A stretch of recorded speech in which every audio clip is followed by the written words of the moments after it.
Hello, hello! What's up, gamers? It is time for IJL. IJL Autumn begins today!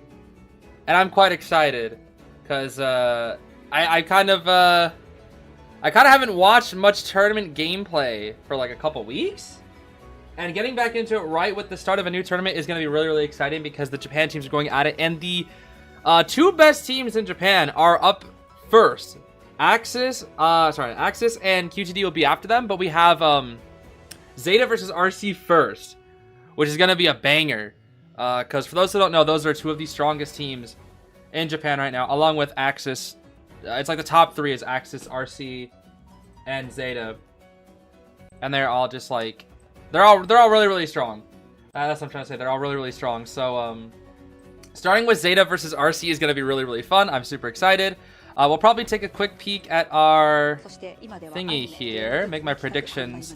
Let's just say no 4 escape, Hunter will win. I think RC will beat ZETA, honestly. I do think RC is better right now. They seemed better last time, but then again, we don't know how much practice that they've had. So we will have to see. Of course, I am supporting RC, ZETA, and DFM, so I don't really care who wins between them. Oh my goodness, bald Hamitsu is, oh, I'm not ready for that, bro. Oh my goodness, look at him, he is bald. What time does it start? Now. Actually, it's already started, we're like 5 minutes behind. I kinda wanted to watch the opening with everybody here. So, let's shut up Noah Kaiba and see how this goes. I'm gonna get copyrighted for this, but, it's worth it. Look at Ganji go, bro! Look at him go! And the rest of the team, too. The rest of the team is also there. Oh, what? This is trippy. Hey, Ganji. You're pretty up close to the screen now, huh? Butterfly. Hunter Melee broken. That's what they're called. Oh, never mind. Right, Geisha. My fault. Right. I forgot Geisha was in this game. The original Butterfly user.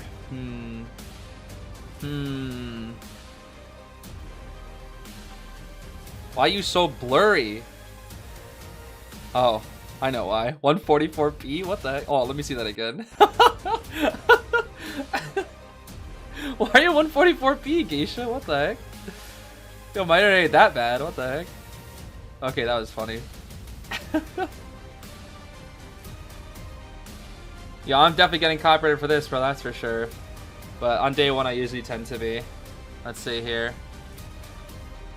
They gotta hype it up, bro. They gotta hype up IJL. Look at that grass, bro. Delicious. I'm gonna eat that. Does that make me like a cow? I wanna be that cow from Mario Kart, bro. I'm telling you.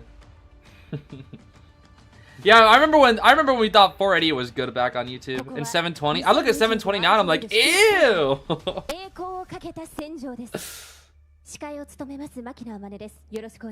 Okay, they're doing announcements. They're announcing the teams. Let's see here. They have like a little trailer here. We don't have to look at the teams. We already know these guys. We know these guys by now, right? Wave Kun! Yo, I gotta show you guys the Wave Kun merch. Oh my gosh, there actually is Wave Kun merch and it's so cute. Oh, I gotta have to find it though. It's gonna take a minute. I'll find it while we watch this epic trailer. There is actual Wave Kun merch, bro. A Scarecrow?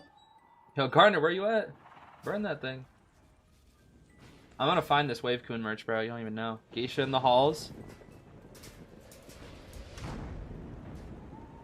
I thought we thought... Yo, locker plays suck. What you doing, bro?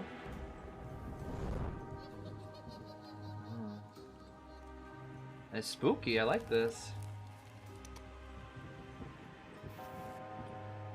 They're so good at the cinematic trailers, I swear. They even got like scars on the players? What the heck? I found it. I found the Wave Kun merch.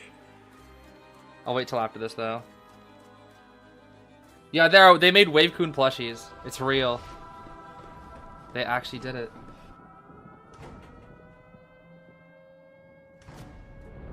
Bro, they're gonna lose. Oh my gosh, they're getting inside the lockers. They don't know, bro. They don't. What the? That was a cool edit, actually. Wait, that was a cool. I wanna use that. What the heck? I wanna steal that edit. What the heck? That was cool. That was a smart edit.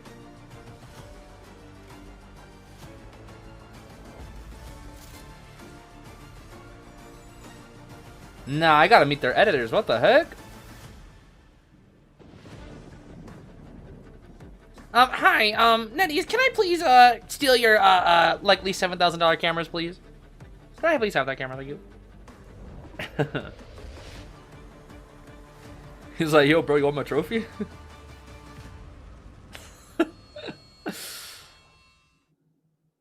Look at that lantern! Oh my gosh, that lantern is one of a kind, bro. It only lights up on one side.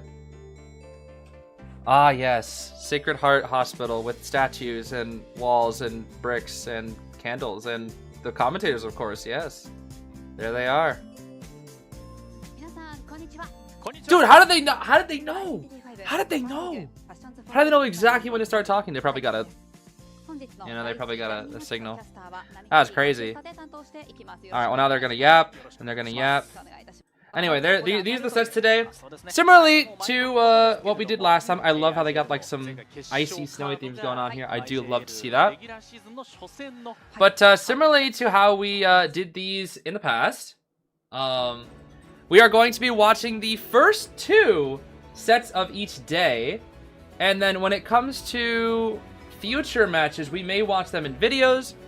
And then IVL will mostly be in videos as well. Why is it always ZETA versus RC? I'm guessing it's because of seeding. They know that ZETA and RC are usually like the top 2 ranked teams. Yeah, Hamatsu is bald. Yep. This is true. But they also know that ZETA and RC are probably like the 2 most popular teams right now. And everybody wants to see them. So I don't know. I don't know if it has something to do with seeding. It could just be coincidence. But all I know is that if ZETA and RC are fighting and having that as your opening match is what the people want to see. Especially for a new tournament. Because I know if I'm watching day 1 of Japan finals, I want to see the best teams go at it, you know? I want to see like a really, really good start. Like I don't want to see like the lower level. I shouldn't say the lower level team because they're all pro teams, but you know. Some teams are definitely better than others. This is true. And I'd rather see like, you know, the peak at the peak, you know, for the first day. Peak of the peak. It's like that show Craig of the Creek, but Craig of the Peak. I'm not talking about. Let's see here. We do have. I am gonna butcher your name. So. I did not have a pronunciation name, so I'm sorry. Thank you so much for becoming a member, though. I do indeed appreciate it. As for that Wave-kun merch, let me show you guys this. This is real, by the way. I don't know where you get these, but it looks like you're able to get some Wave-kuns. And look at them, bro. They're so cute. They are so cute, bro. I kind of want one because they are so cute. I love it, dude. Look at the little guys. Look at them. So precious. Oh, I love them, bro. Just little Wave-kuns. They got merch of the players and characters as well, but I'm more interested in... I like how they have all like their players, and they just have like a random mercenary as well. It's just kind of funny. I don't know. I'm most interested in the Wave-kuns. Look at the Wave-kuns, bro. They're so cute. I love them. Such cute little precious Wave-kuns.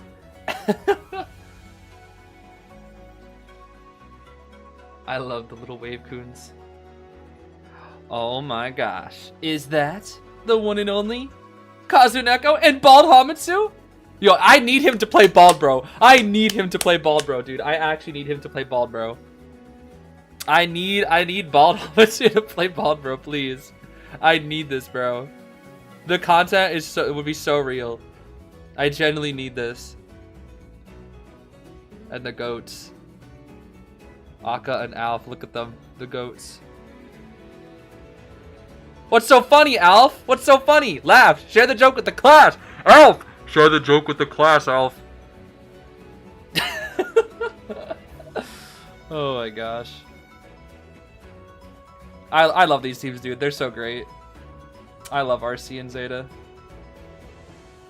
I wonder who's up first. It looks like RC is hunting first. So Akka's probably gonna Akka's round 1. Usually Alpha usually comes out round 3. Although we don't know. maybe they switch things up. We don't know for sure yet. Because it has been a minute. It has been a minute since we've seen them. So we don't know if they switched anything up. We also have seen some teams trade around players and whatnot. Some players have retired. and some have, we got some new ones as well. But, I think to my knowledge, I think ZETA is mostly the same. RC is mostly the same. I think they had one player switch. Trying to think of who else. I want to say DFM had 2 players drop. I think FL also had 2 players drop. I forget. I would need to relook at it. It was like a month ago when they had all the announcements or something. Of course, I'll let you guys know. As you can see right here, there is Darkwoods in this tournament, and we're going to Darkwoods. We're going to Darkwoods round 1.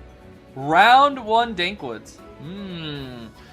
So to let you guys know about what the current what we're watching here, current meta, this is basically exactly what you see in rank. The only exception is there are 2 characters that are not here. No Qist and no Lanternist. That is it. Everything else, all the new buffs and nerfs are applied. The new maps, they're applied. Baldbro, Escapologist is in. Peddler is in. The only thing that is not here is Qist and Amanda. That is it. Those are the only 2 things that we are missing from this tournament because they are obviously too new. Qist will not be... Unfortunately, he will not make the cut until Koa. We will not see Qist... I can't with Hamitsu, bro. I cannot. Oh my goodness. I can't, dude. Oh, I cannot. Oh, it is so much. It is so funny, dude. Oh my gosh, is that Akka's biggest fan? Love RC Akka so much. I love Akka Maju. Thank you for the donation. Yeah, we love Akka out here. Akka's inspirational, dude. Inspirational, truly. Bro, I always laugh at City too. He's just always so serious, I swear. He really is the calm one amongst RC. Yo, Unpi, let's see that Archer, bro. I want to see that Archer again. Oh man, that Archer's crazy. He's got a crazy weepy, but he's got Aeroplanist registered as well. Dude, I've been playing Aeroplanist in rank. Oh my gosh, Aero is so freaking good, bro. Aero is such a good character. I wish any of you would play Aeroplanist more, dude. He's so good. He's literally so good. Hover is so busted, bro.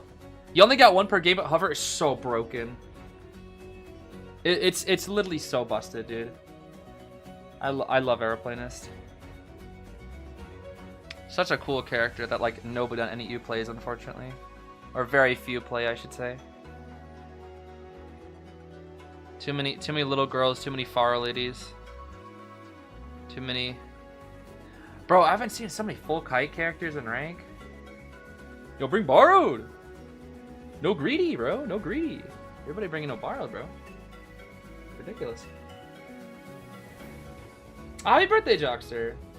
Happy birthday, happy birthday. Embalmer and Puppet here from Soba. Oh, I just want to get into the match, dude. I just want to see it. Are they gonna start with Goatman? Are they gonna do Goatman on Darkwood?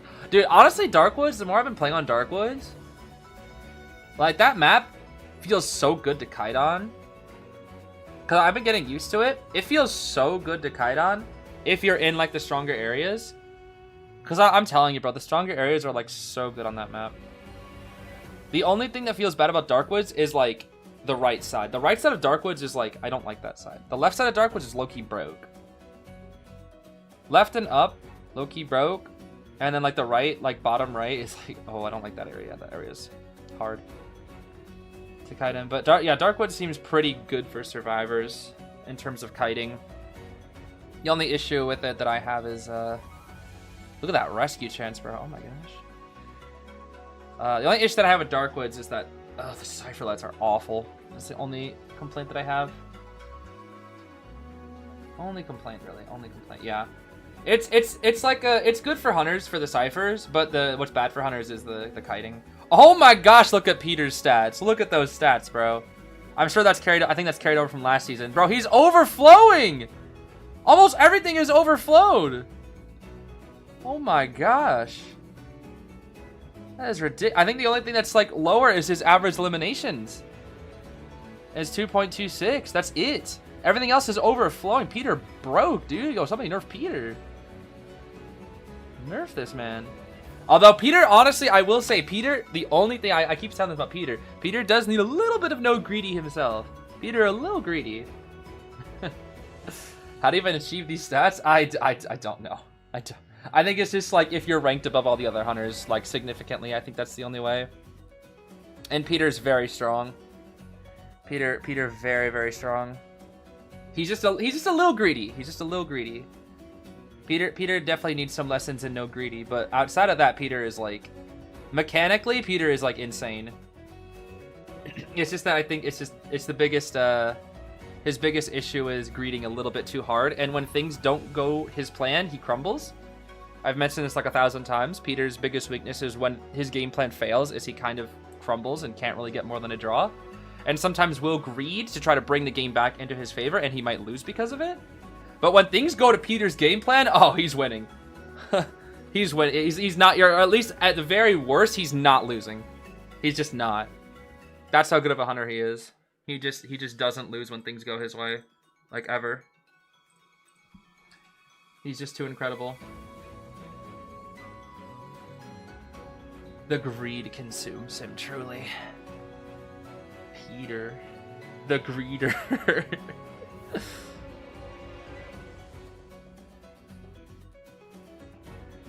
Opera singer player, yeah. I think operas tend to be a little greedy. Makes sense. That was his bread and butter. All right, here we go. Oh, look at their backgrounds. I like that. They're all snowy. They got like some little nice snowflakes and effects. I like that. I think it'd be even cooler if they moved the background. That'd be even cooler if they had like snowflakes falling in the background. That'd be cool. That'd be sick. That'd be hype. Merry Christmas, guys. It's not even Halloween. Oh, whatever. All right, let's see. What are we banning first? What's the first ban? See Your Grave. Okay. That checks out. That checks out. See Your Grave, very good. See Your Grave. And the first two picks. Now, reminder, oh yeah, also, all 4 survivors are being locked out here. So there's no, let's pick and save our last survivor. Nope, whatever you pick is gone. Everything that was picked is gone for their team. Bald, bro! Let's go! And Enchantress on the thumbnail, too. This is perfect. Oh my gosh, the thumbnail came true. Explorer ban, okay. We got Patty and Bald Bro. Ooh, this is good. Actually, I gotta pull out the classic. You guys know I always play this theme whenever we gotta pick some characters. Yes, sir. The classic. Should turn it up a tad, actually. Yeah, there we go. Maybe it's a little loud, actually. Whatever, it's fine. Meteor! And Meteor's our lucky guy ban, and Meteor's our last. So Enchantress, Bald, Puppet, and Wendington for the very first match. It's such an interesting team. Like Bald, they're playing Bald like more than anybody. Like, dude, this team comp has no debuff. That's why they like this. Is RC loves their Cypher Rush. They have no Cypher Rush debuff character outside of Bald, who's only when you're.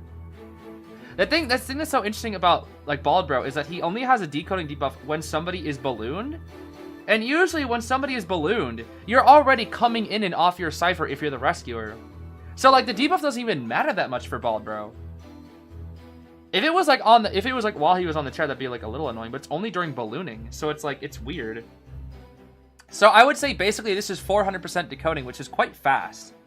It's not like, despite having 2 rescue characters, it's so good. This is just the power creep, bro. And it just seems like pro players really like Bald Bro. They really, really like Bald Bro. And what will Peter play? Goatman? Hullabaloo? Sangria on this map? I haven't really seen much Sangria gameplay on this map. I don't know if she's. I thought she was bad on this map. I can't even lie. I generally thought she was kind of bad on this map. But hopefully I'll get proven wrong here, because when I played Sangria on this map, I struggled. But of course, that's my Sangria. Especially in that Vines area. But then again, I haven't seen it that much, so we'll see. We shall see.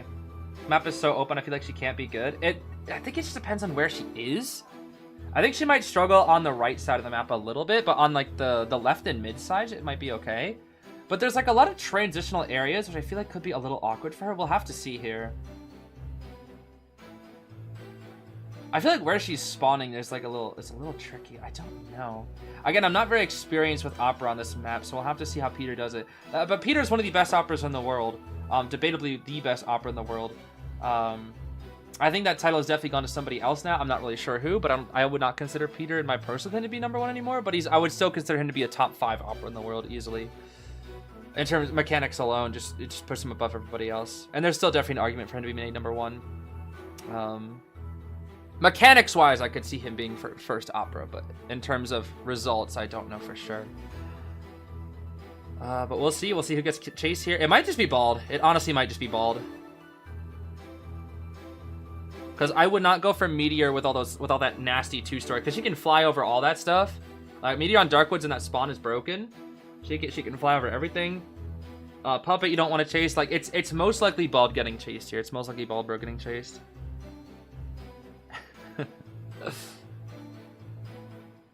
PETA, you're not supposed to pop the siphon until I get hit. PETA. Yo, PETA. Why your worker be PETA? You gotta get to Griffin tier, PETA. Yeah, Lois. I'm a worker bee, Lois. What the heck am I looking at? Oh my, full kite enchantress with healing? Weber. Oh my, this hurts. I can't even read that in time. What? That hurts my eyes. There's so many things. Bro, go back to when it was just borrowed time and final traits. Oh my gosh. So much stuff. Okay, let's see here. That's not Bald. Okay, we're chasing Puppet. Oh, we missed the dash. Not good. Not good. Not good. We have a little bit of stun reduction. There's the build from the Puppet. Oh, I guess they're showing Survivor. No, that's Unpi. That's the Enchantress's build. Okay. Yeah, we get it. That's her build. Yep. Soba. Okay. Wait, that wasn't even Unpi's build. What? Because Unpi has full kite. What the heck? Okay, here we are. We're going after the Lewis here.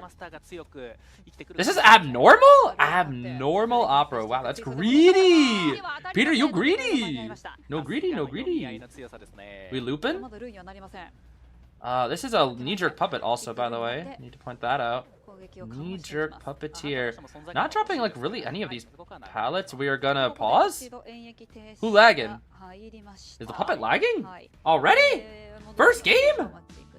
First game and we already have a pause? Yo, good, this means we got it here. Wait, what the heck's going on? Oh, we pausing. Is Hunter's Instinct good on Sangria? Well, on Sangria, Hunter's Instinct is usually a thing that you're bringing anyway, because Hunter's Instinct is on the pathway to trump card, and most of the time, Sangrias do bring detention trump card. That typically is the Sangria default build. The only time you really see confined Sangria, which is when you would probably not have Hunter's Instinct, is when you are on Arms Factory or Hospital. Everything else, usually not. Maybe Leo's, but most of the time Sangrias are detention trump card blink, or detention trump card, just send it, and then blink or something like that. Peter's heart rate was 200. 200? Oh, was it really? Wait, how do you know? What?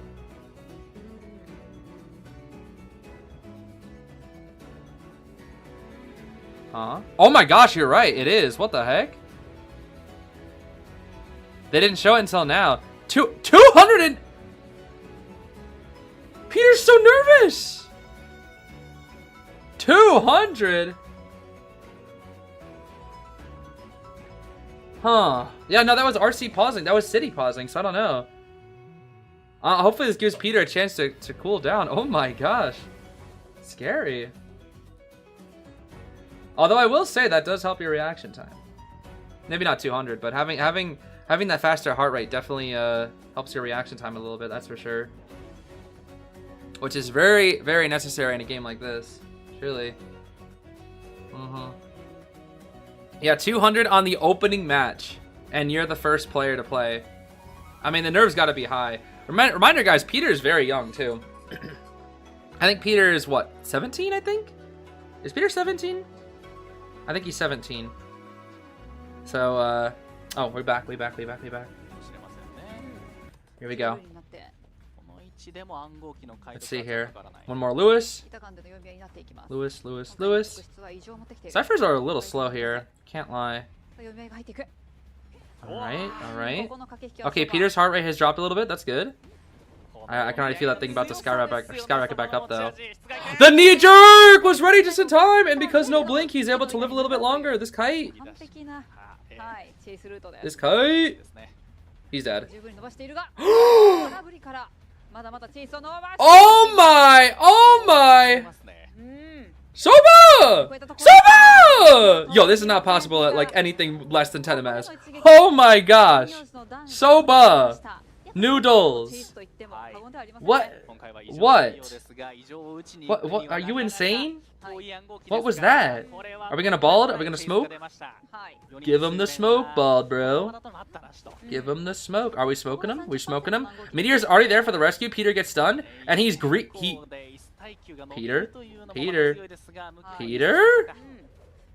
Peter, are we? Oh, he loses. He lost. He lost. He greedy. He switched targets. He lost. That's it. He lost. Like there's no way he should be able to win this. I don't think. Oh, the patience. Peter's impatient today. The patience from the Enchantress is beautiful. Unpi cooking. We're gonna wait at this pallet. Or not. We're gonna insta drop. Okay. Because we have enough room to transition to the next. This one you kind of have to mind game, right? Yeah, you have to mind game this one. It's not really that strong after the nerf. We got stuck on the freaking seat of the picnic table. Oh my goodness. Okay. With Baldbro coming in with this tide turner, I see no way that Peter wins, even with this abnormal. I just don't see it. He switched targets. You just can't do that. Baldbro did not smoke. It doesn't look like. Meteor's actually coming in for the rescue. Interesting. We also used a cloud to heal up our puppet, by the way. I don't know if you guys saw that.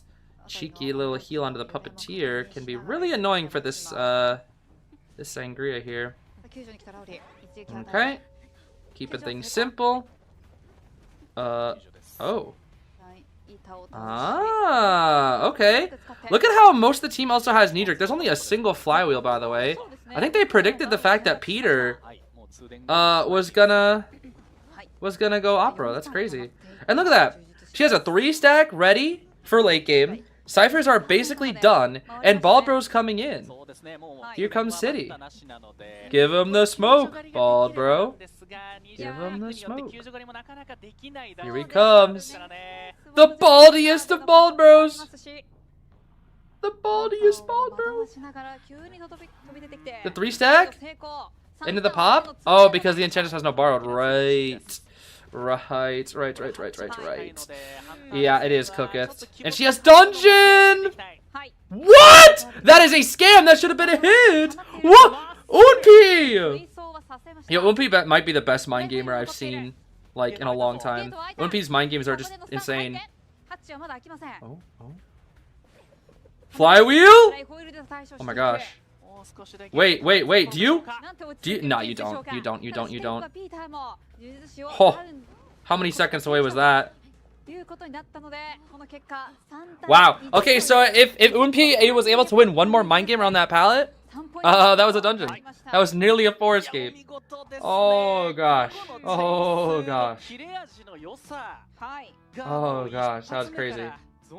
Peter must be stressed. Yeah. I mean, being the opening match is not easy. It is not easy. Oh my goodness. She fell off so hard. I wouldn't say that necessarily.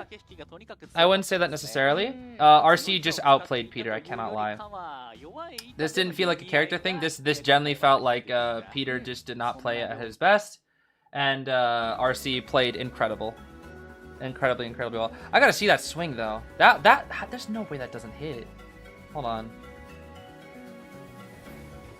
At first, like, swing.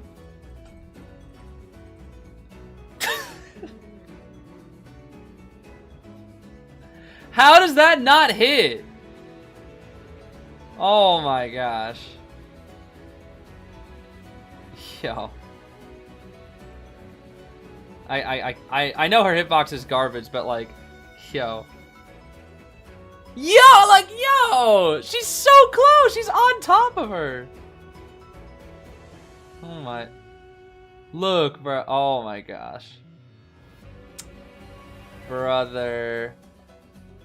And it's crazy because, like, just the other day I was up against an Opera's painter and she hits me from like halfway across. It's like so far. I'm like, what? And then I see this and it's just like, huh? I'll never understand Opera's hitbox, bro. I never will. The amount of times where I've been in Opera swing and I've swung on top of somebody and it just doesn't registers and they're able to vault to pallet or something. It's like, yo, bro, I lose matches over that. It's crazy. It is ridiculous, bro. Sangria hitbox, what? We will never understand you, truly. we will never understand you, Sangria hitbox. Poor Peter didn't even get to use trait, dude. He didn't even get to use trait. He came out at the start with abnormal. That is greedy, bro. That is so greedy. So incredibly greedy. I feel like he maybe just needed to stick with Blink. I think you really need to stick with Blink.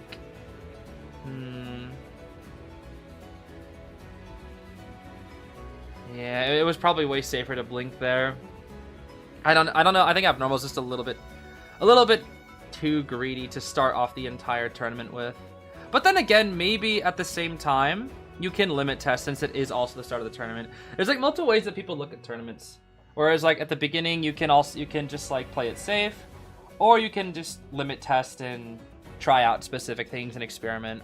That's why we've been seeing a lot of Peddler and whatnot. I mean, I've missed like the last couple weeks of IVL. But like the first couple weeks there was like Peddlers and Mr. Balds and all that kind of stuff, you know? There were bald bros everywhere, stuff like that.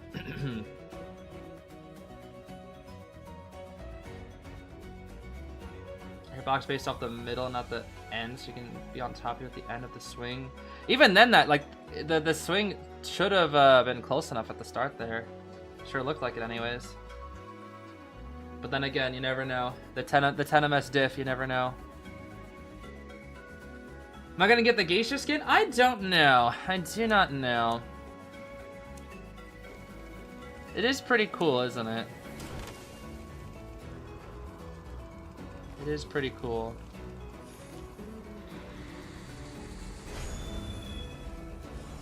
I like the hand. I like the hand that replaces the feet. It's just like a weird hand. It's pretty cool. And then the accessory that goes with it too. I'll consider it. But I also got to pick up these furnitures. I saw these in Hikaru's room, and they're pretty cool. I already have pumpkin couch. I don't. No, this is new. What is that, like a little window? Almost like a cat door or something. Oh, this is cute. I want this as well. Oh. How do I have so many clues? I haven't spent clues in like months. I think that's why.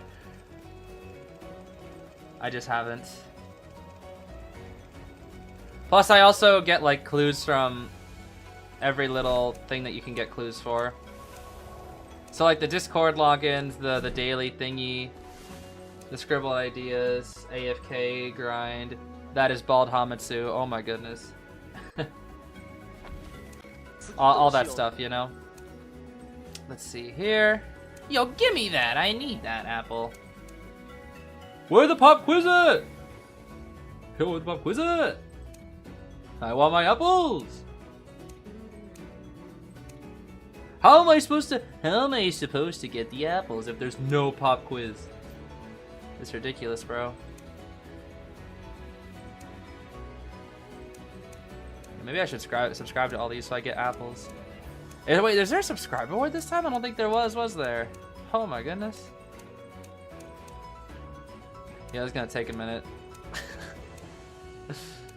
Yo, this is gonna take a minute, bro. Oh boy.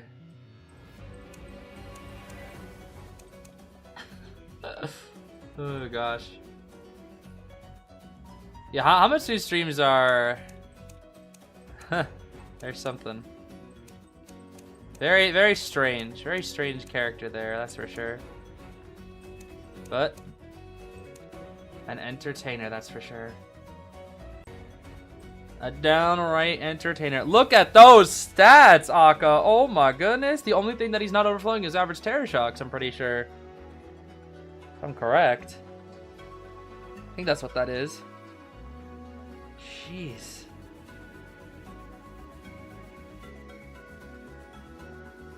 I can't get over bald Hamitsu, bro. I can't. I just can't. I can't get over it. And now we got like a shaggy Kazuneko as well.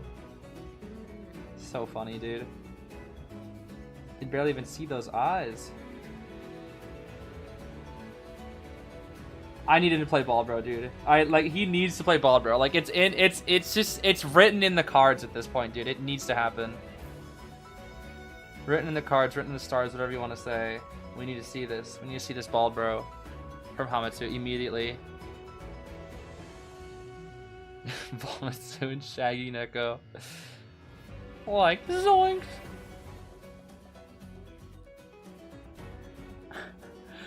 Pin on the Mind's Eye skin? I think it's fine. I don't think it's her best skin by any means, but I still think her best skin is the Maria's Axiom or whatever it's called. That one's her best one in my opinion. Or is that what it's called? Hold on, what is it called again? Isn't it called Maria's Axiom? Or is it what? Yeah, it is called Maria's Axiom. Yeah, that's her best skin easily. The art for that skin, dude, is amazing too. It's so cool. So such a good skin.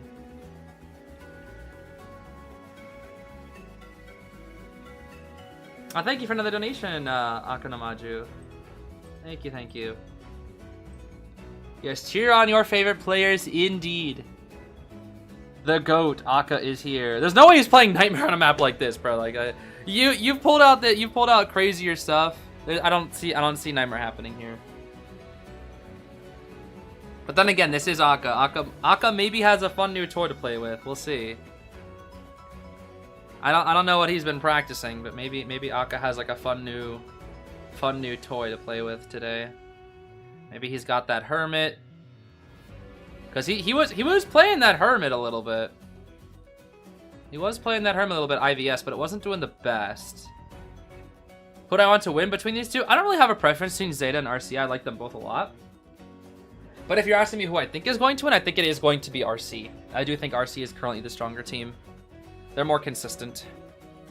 Mostly because of their hunters. Peter very strong, but is also quite inconsistent. Whereas Akka and Alf especially are very consistent. They are strong, but also consistent. Peter lacks consistency, and that's his tricky. Wait, pop quiz out now? What? Why so late? Are you kidding me? That would be Turampukado. Yes. 100%. It's trump card.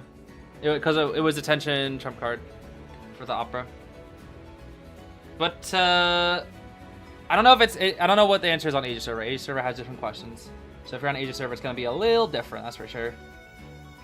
Just a wee bit. Yeah, trump card is the answer.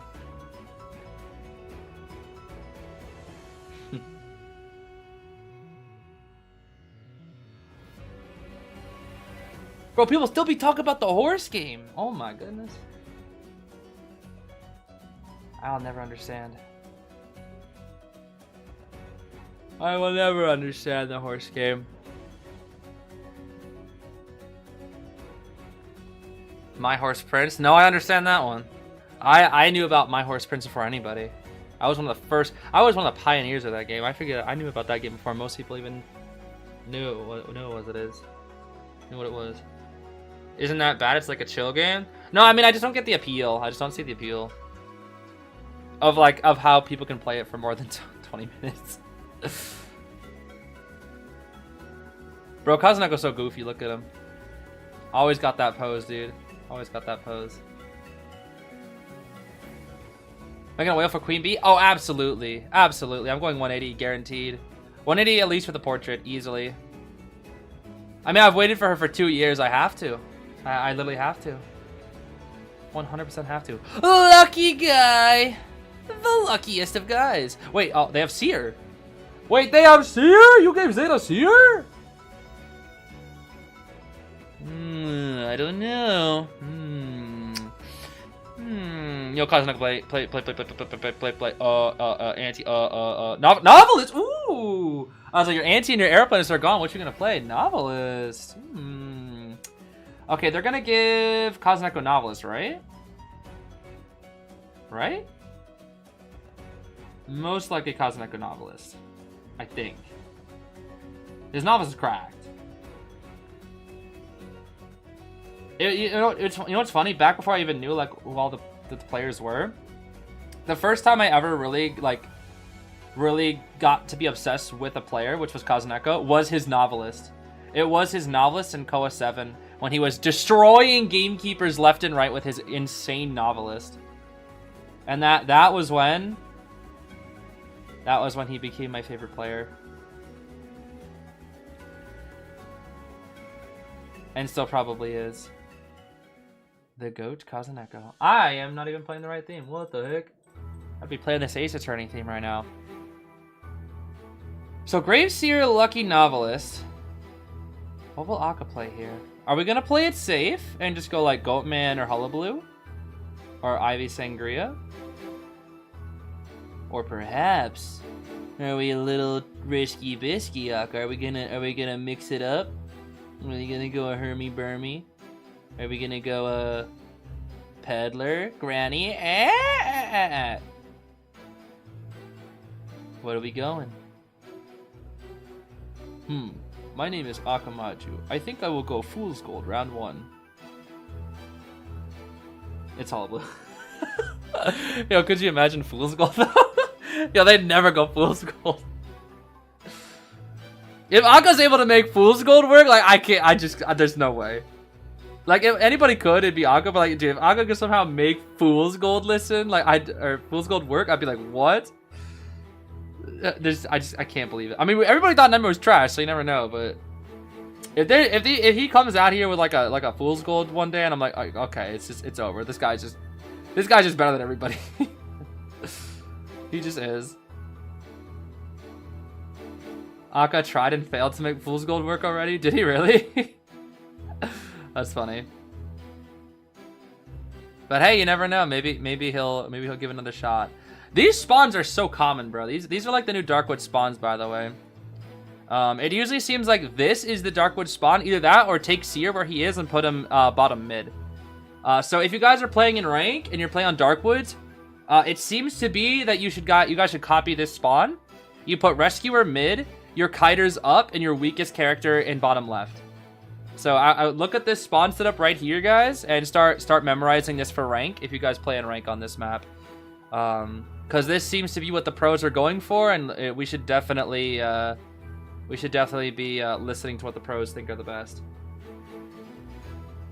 It'll be our little cheat sheet. Let's copy the pros and spawn where they spawn because they spawn in the best areas. Because you got 2-story for both. You got 2-story for Seer. And then it usually tends to be like your supportive / backup rescuers spawn up. Seems like. Whereas like Kiter spawns top right, and then Kiter but also bottom left is weakest character. Or character that you're trying to protect. Because 2-story, very strong. Very, very strong. Try spawning in the 4 corner. Yeah. And then good luck to the person in the bottom right corner. That's all I'm gonna say. Good luck to that person. Because if you can't hide, then you're dead.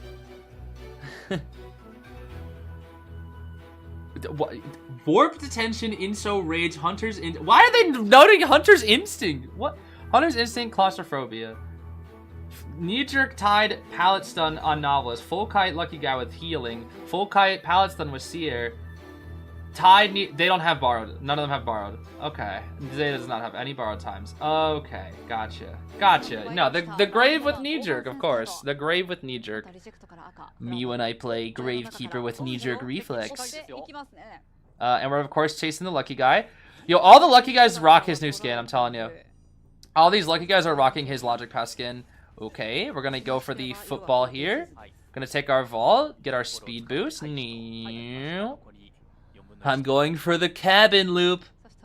I don't know what it's called. Is there like a loop there? There's the pallet setup. We're gonna go to the God pallet. We football past that. That's a clone. That's a clone hit right there, but now I gotta break the pallet because my name is Hollow Blue. We have a tad bit more ball left. We're gonna transition out of this area. I did not check to see if basement was there, but he is transitioning out for a reason. That's not a very strong pallet, but we do have this pallet right here. There's the bird. Kaka kiki! Kiki kaka! Bird! Ki! Ka! Warp.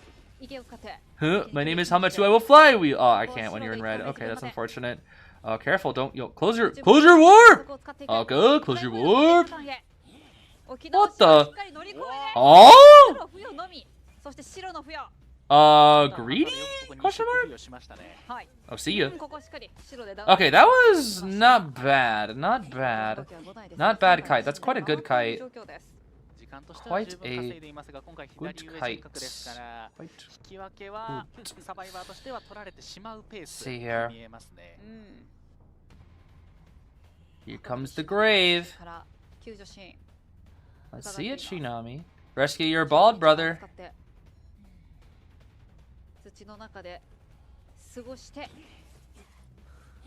Nice. Double down?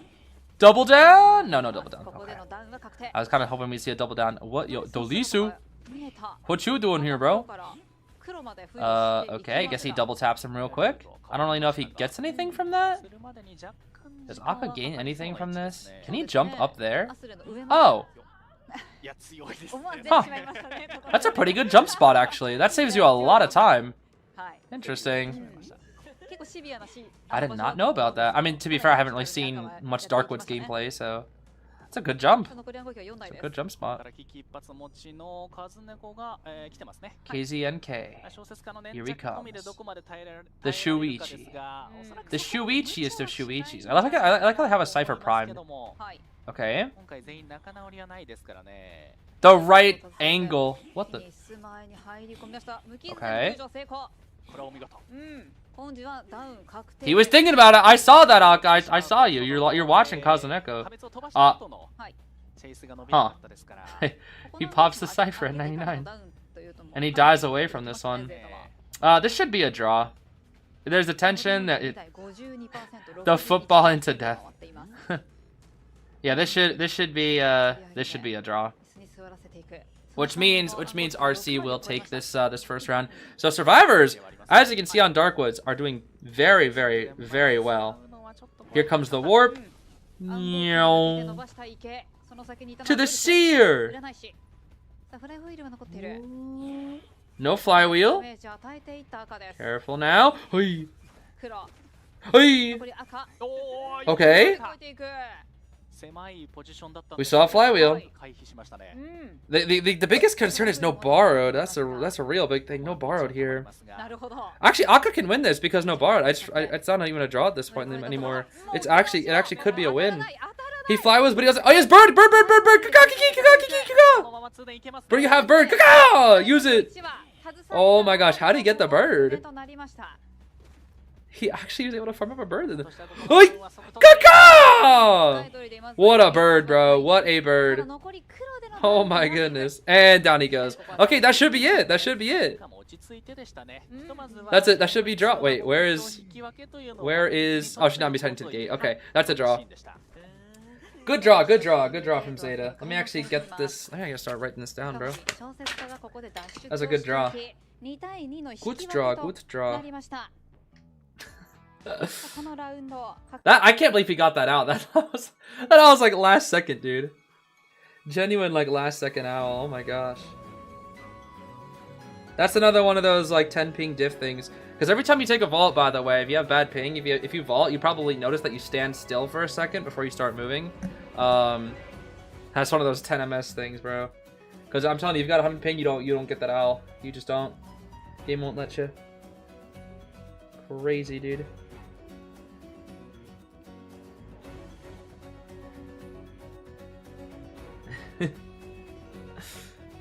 Brooke Rose? Is that the owl's name? That's the owl's name, right? Wait, the owl has a last name? Wait, I don't know all the seer lore. The owl has a last name? What characters do you think hard counter cheerleader? That's a good question. I mean, let's see here. Hard counter. I'd have to think about that. I'm not super experienced when it comes to cheerleaders, so I'd only really be theory crafting. But it's also a little tough to tell with cheerleader's new buff, which I'm also not experienced with. However, I'll take a look at what I think here. So round 1 was what? RC 3 escape. Zeta got 1. And this was draw, so that is going to be, yep, 5. 2-3 currently RC's lead. Let's take a look at this pop quiz here. Show me the pop quiz. Show me my 1,000 apples. Show me my... Give me those apples, bro. Look at all that. Those are mine. Delicious. Going straight to the pie. How many knockdowns? Good question. Can I look at the stats? I can't read Japanese. Not kanji anyways. Hugh greedy. We said no greedy. I'm sorry. I should not be greedy. It's no greedy though. I gotta listen to Skyfall. The land, or the lay of the land now. No greedy. It's the rule. Okay, let's see here. Cheerleader. Good versus Hellember. Versus Clown is 50-50 probably. Gamekeeper, she's probably pretty good versus Ripper is 50-50. Soul Weaver, I would say Soul Weaver is, I think it's 50-50.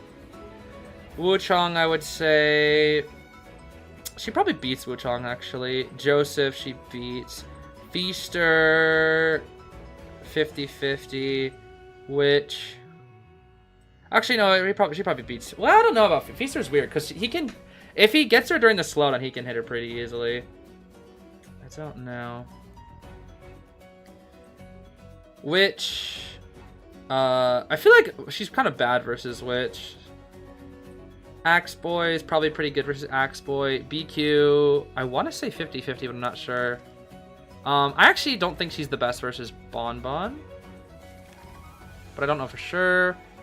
Anne is, I think she's okay versus Anne.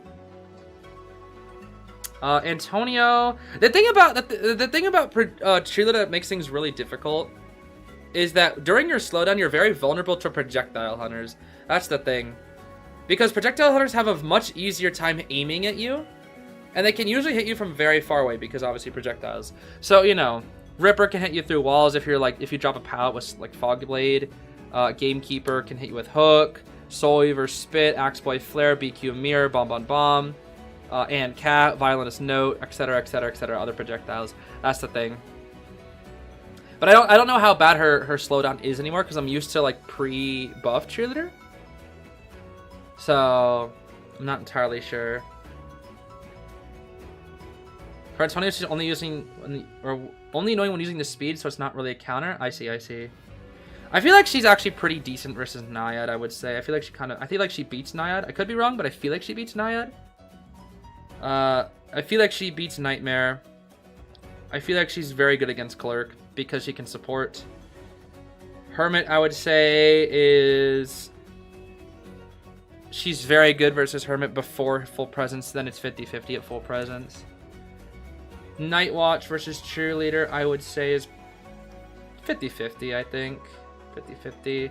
Opera, I would say she loses too, but it can work. It's just very difficult. Fool's Gold she beats. Ivy she's good against. Goatman is very difficult. It can barely work. But I would say overall not good versus Goatman. Not very good versus Hullabaloo either. I don't know about Peddler versus Cheerleader. You can probably beep away from the vine, maybe. But then dealing with the slowdown afterwards and then into another vine, I don't know. It really depends on how much pressure the Peddler puts on. Peddler is still kind of new. I don't really know. I think she's pretty good versus Geisha. I could be wrong. Mad Eyes could be annoying because she can beep to chair to get there very quickly. So I would say she probably beats Mad Eyes. And then if somebody's supporting against a Mad Eyes can be really annoying if Mad Eyes trying to get it down and then she keeps supporting that person. Lizard I think she's quite good against because she can beep out of Grand Slam. Sculptor I don't know. 50-50 maybe, I don't know. Percy I feel like she's kind of bad against actually. Wheel I would say I think if you play smart, I think she beats Wheel, actually. Maybe. Wax Artist, I think 50-50. Qist, I think she beats Qist. I would say something like that. I don't know for sure, though. Again, I'm not super knowledgeable about Cheerleader. That's mostly on paper / theory crafting. I can't really say. Cheerleader pretty mid against Gala. Yeah, my thing is like, cause she can get the distance, but it's like, it's the same thing with like, oh, Cheerleader during slowdown very vulnerable to projectile hunters. That's the thing. That's the issue. Yeah, she's good against Joseph. Very good against Joseph. Yeah, very good. Play Lanternus. Yo, Lantern's broke, by the way, guys. I don't know if you've seen Lantern's broke. Amanda broke. Easy S tier. She's probably top 5 star in the game. Easy. She has bad matchups, but she broke. Oh my gosh, she broke. She is broke. A little tricky to play too, but she broke, dude. She broke. I would not even blame hunters if they just started banning her. I'm not even kidding. I think she's that good. I think she's really. I think she's gonna get nerfed too. I don't know how they're gonna nerf her, but she seems really good. What Amanda suffers from, to my knowledge, is projectiles a little bit. You can play around it, but also rushdown. She seems a little bit weak to rushdown hunters, so like Opera, stuff like that. And Hullabaloo is her worst matchup easily. So if you're a very quick hunter, Amanda will struggle. But she can also mind game, you know? She can mind game. So I still think regardless, as if she's like in a dummy strong area, she's gonna be like unchaseable. Especially if she has like 2 pallets, like if she has 2 loopable pallets, she literally becomes like an insanely broken looper. Cause she has like 10,000 ways to win against her. Hulla's good against her? Oh, Hulla is her worst matchup, easily. If her clone is ever in red for longer than 0.3 seconds, her kite immediately ends. Because then Hulla can freeze her clone so that she can't use her ability, and then just hit the clone. It is 100% her worst matchup, easily. Hulla is the hardest counter to Amanda. 100%. Yeah, she can kind of spam those clones, but she kind of needs to against at least some of the rushdown characters, because again, rushdown characters really hurt her. But she will destroy. She will destroy a lot of the like non-meta hunters. Anne also counters. I thought she was pretty decent versus Anne. I haven't really seen the matchup too well, but I thought she was pretty decent versus Anne. Although I'm not 100% sure. Not 100% sure. S1 Amanda win rate is 91%. What? On NAEU or Asia? Hold up.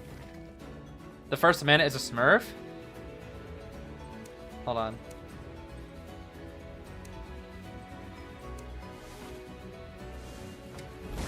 Dang. Oh, yeah, that's a Smurf. Oh, yeah, that's a 4-stacking Smurf. Yeah, of course. Okay. Yeah, that's a 4-stacking Smurf, 100%. I mean, don't get me wrong, that win rate crazy. I won't give out that. But this is likely a 10 MS 4-stacking win rate character or win rate survivor. They likely smurfed with some other characters or with the rest of their team and worked their way up to champion. But still, 93 is impressive. I cannot lie. 93 is genuinely extremely impressive. I gotta give it up. Even if they're smurfing, that's impressive. Genuinely impressive. But you know, that's kind of how things go. If you do have a team like that, you can easily reach 100% win rate. Not 100, but like 90s win rate for survivors. But that's only possible with 4-stack. Like for example, if B4U decided, hey, let's just play rank like it's Koa, they'd likely have like 95% win rate. If they're smurfing, then that's bad. I don't know. I don't really take an issue with smurfing, honestly. It can be annoying, but I don't consider people bad people if they smurf necessarily. Cause like, not everybody does it, and like more often than not, you're not getting smurfs, and even when you do, like it's like a nice challenge, you know? That's the way I see it. But then again, I guess it depends on how you look at rank. For me, I don't mind smurfs because it's like, okay, well, it's a nice challenge, you know? And it's only one match out of however many. Don't mind smurfs, but really hate when S1 is a smurf. That I can understand, yeah. That I can understand. That can be a little... Because at that point, you're just kind of like... You're just making it easy to get the S badge. That I can understand. In terms of character rankings, yeah, that's kind of cheap. Yeah, can't lie. I'll agree with that one. I would. Yeah, not those gosh darn blue smurfs. A Gargamel. Okay, it's Chinatown. Peter's up again. We've got an Opera ban, Enchantress, Baldy, Puppet, Meteor ban. We're banning out Seer forward. No Goatman either. When I'm against Sprinter and rank, he had Blink on Hullabaloo. He was probably trolling. I guarantee he was probably trolling. I guarantee there's a 50% chance that somebody said, yo, go Blink Hulla in his chat, and he did it for the content. I guarantee it. Sprinter's Lantinus? Yeah, Sprinter's been ranking like a lot. I think what Sprinter's been doing is been trying to tap into like a little bit more content. I think he's been making a lot of shorts content. Ooh, Unp Archer. Ooh. Unp Archer. I'm excited for this one. Lucky Guy ban. Yeah, Spencer be cooking in rank. Let me see here. Yeah, look at that. Peak tier for both. Yo, cook, Spencer. Cook. Look at him go. Cook, bro. Yeah, he's been playing like crazy. This is the highest tier for server he's ever been, and he's a hunter. He doesn't play Survivor. Like, he's just doing it for the love of the game, bro. Yo, shout out Spencer, bro. Shout out Spencer. Let's see here. He got Embalmer. Yeah, Spencer's Star is really good too. It's real. A lot of it comes from the fact that like he can reference what all the insane survivors he's fought do. But like it's crazy. You look at Spencer's Survivor and it looks very calculative. I don't know how to explain it other than that. It's very calculative. Like when you watch him play Survivor. Whereas like Green, who I would consider to be the best survivor on NEU, his is like instinctual. Spencer's is like calculate. It's like very calculated. Which I think that's definitely how you can tell that he's a hunter main. It definitely looks like he's a hunter main playing Survivor. Like you can just tell because it just feels like he always knows what the hunter wants to do, which is very impressive. Is Lion in EU? Yeah, Lion is in EU. Yeah, Lion is first Survivor on the server. Guys, shout outs Lion. Oh my gosh. I think this is still Lion, right? Yeah, he changed his name. Shout outs Lion. First server on the server, 53% win rate.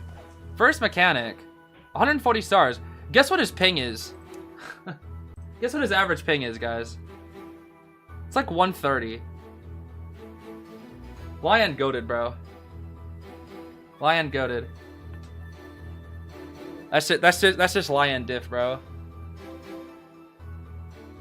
And he does all that with like 130 average. Crazy, dude.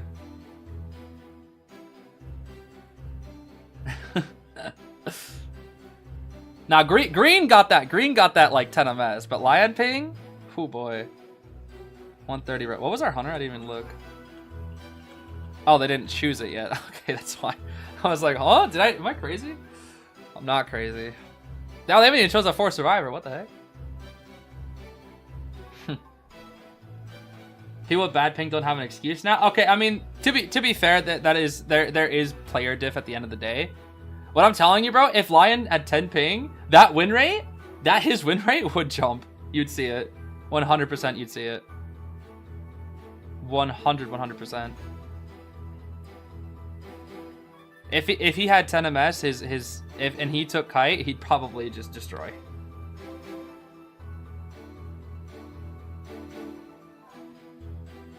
Lion need to be, yeah, Lion too good, bro. Lion too good, I'm telling you.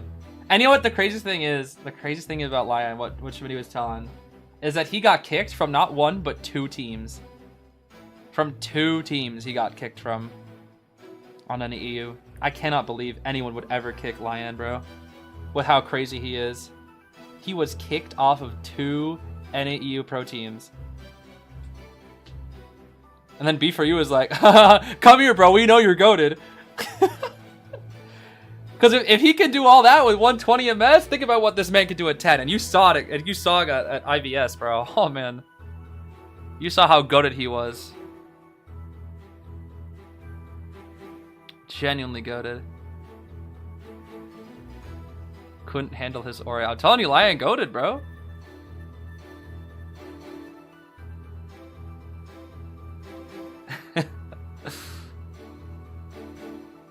Their loss, truly. Their loss. Their loss.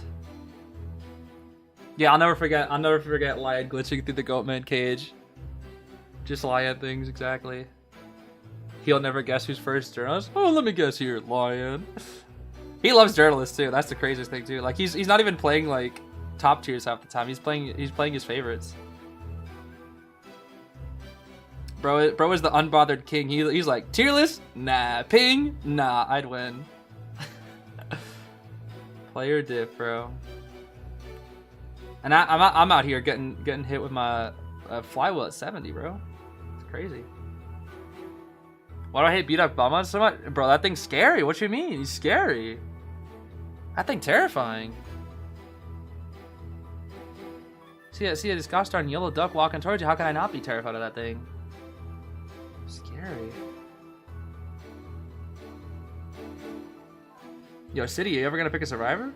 Yo, I've chosen the City survivor. That is my survivor. I've chosen RC City, the new survivor coming to the game.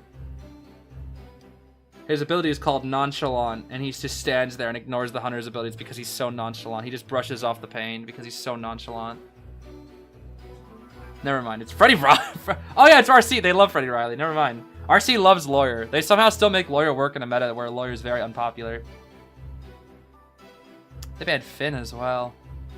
Yo, get that Finn out of here. Oonp Archer, baby. Oonp Archer. I can't wait to see this Archer again. This is the best Archer I've seen, bro. This is the best Archer I've seen. I gotta see this Archer again. Oonp Archer was so goated. What would I be if I was a survivor? The Thrower. We are introducing a new survivor to the manor. The Thrower. He throws your games. That is it. This is only ability? Oh gosh. Alright, Peter, what's it gonna be?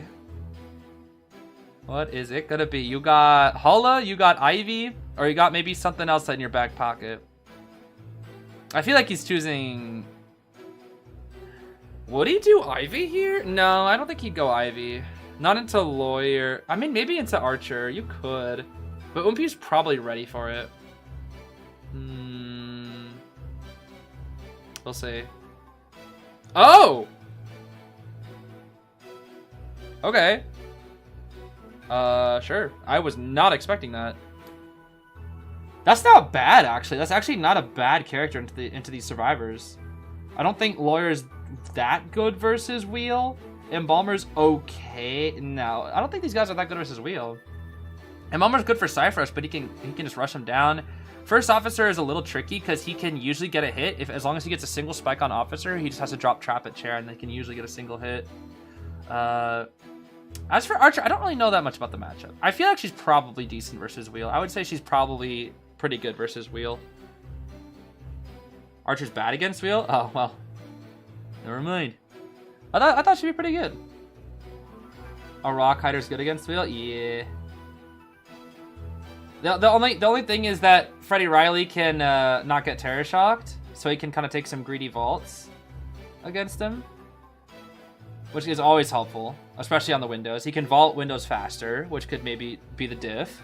Embalmer, obviously Cypher Rush, because you just don't have to come in for rescue.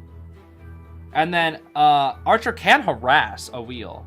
It is possible, which could be annoying.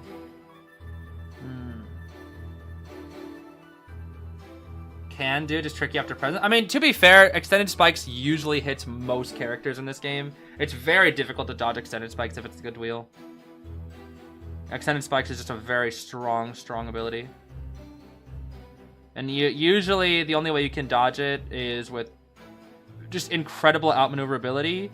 The Wheel messes up, or you have Flywheel. It's kind of the only way. I love Wheel gameplay. I don't really like fighting Wheel that much. He's a little annoying to... Look at all those effects! Excitement, Trump, Inso, Mischievous, Addiction, Rage, Berserker. This Freddie Riley got Airwalk! Hey, I saw that feather! Did you see that feather? This guy got Airwalk! Oh my goodness, people actually use Airwalk in Tourney? I didn't know that. We're going straight for that Archer. Unp Archer, baby. Unp Archer. Let's see this. Let's see this goated Archer in action. Did you see that bounce strat? Oh my gosh. He bonked into the wall so that he'd be weird. And then he'd like vibrate backwards. What? Oh my. Oh. Unpi. The maneuverability? He's dead.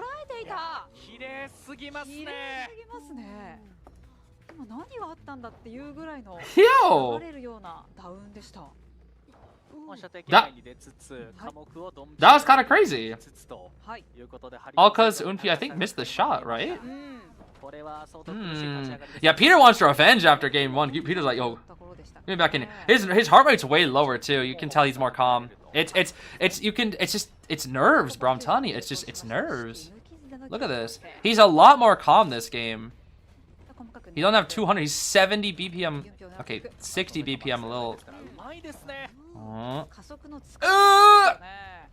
I wish the hunters made like a noise when they get hit by the arrow. They're like, it'd be funny. Don't use it. Don't use the snippety snap. You know Unpi will get that. Wait, when did Unpi flywheel? Oh, did he do it when he was behind the wall? I think he did it when he was behind. I didn't even see the flywheel, honestly. I can't even lie. I did not even see the flywheel.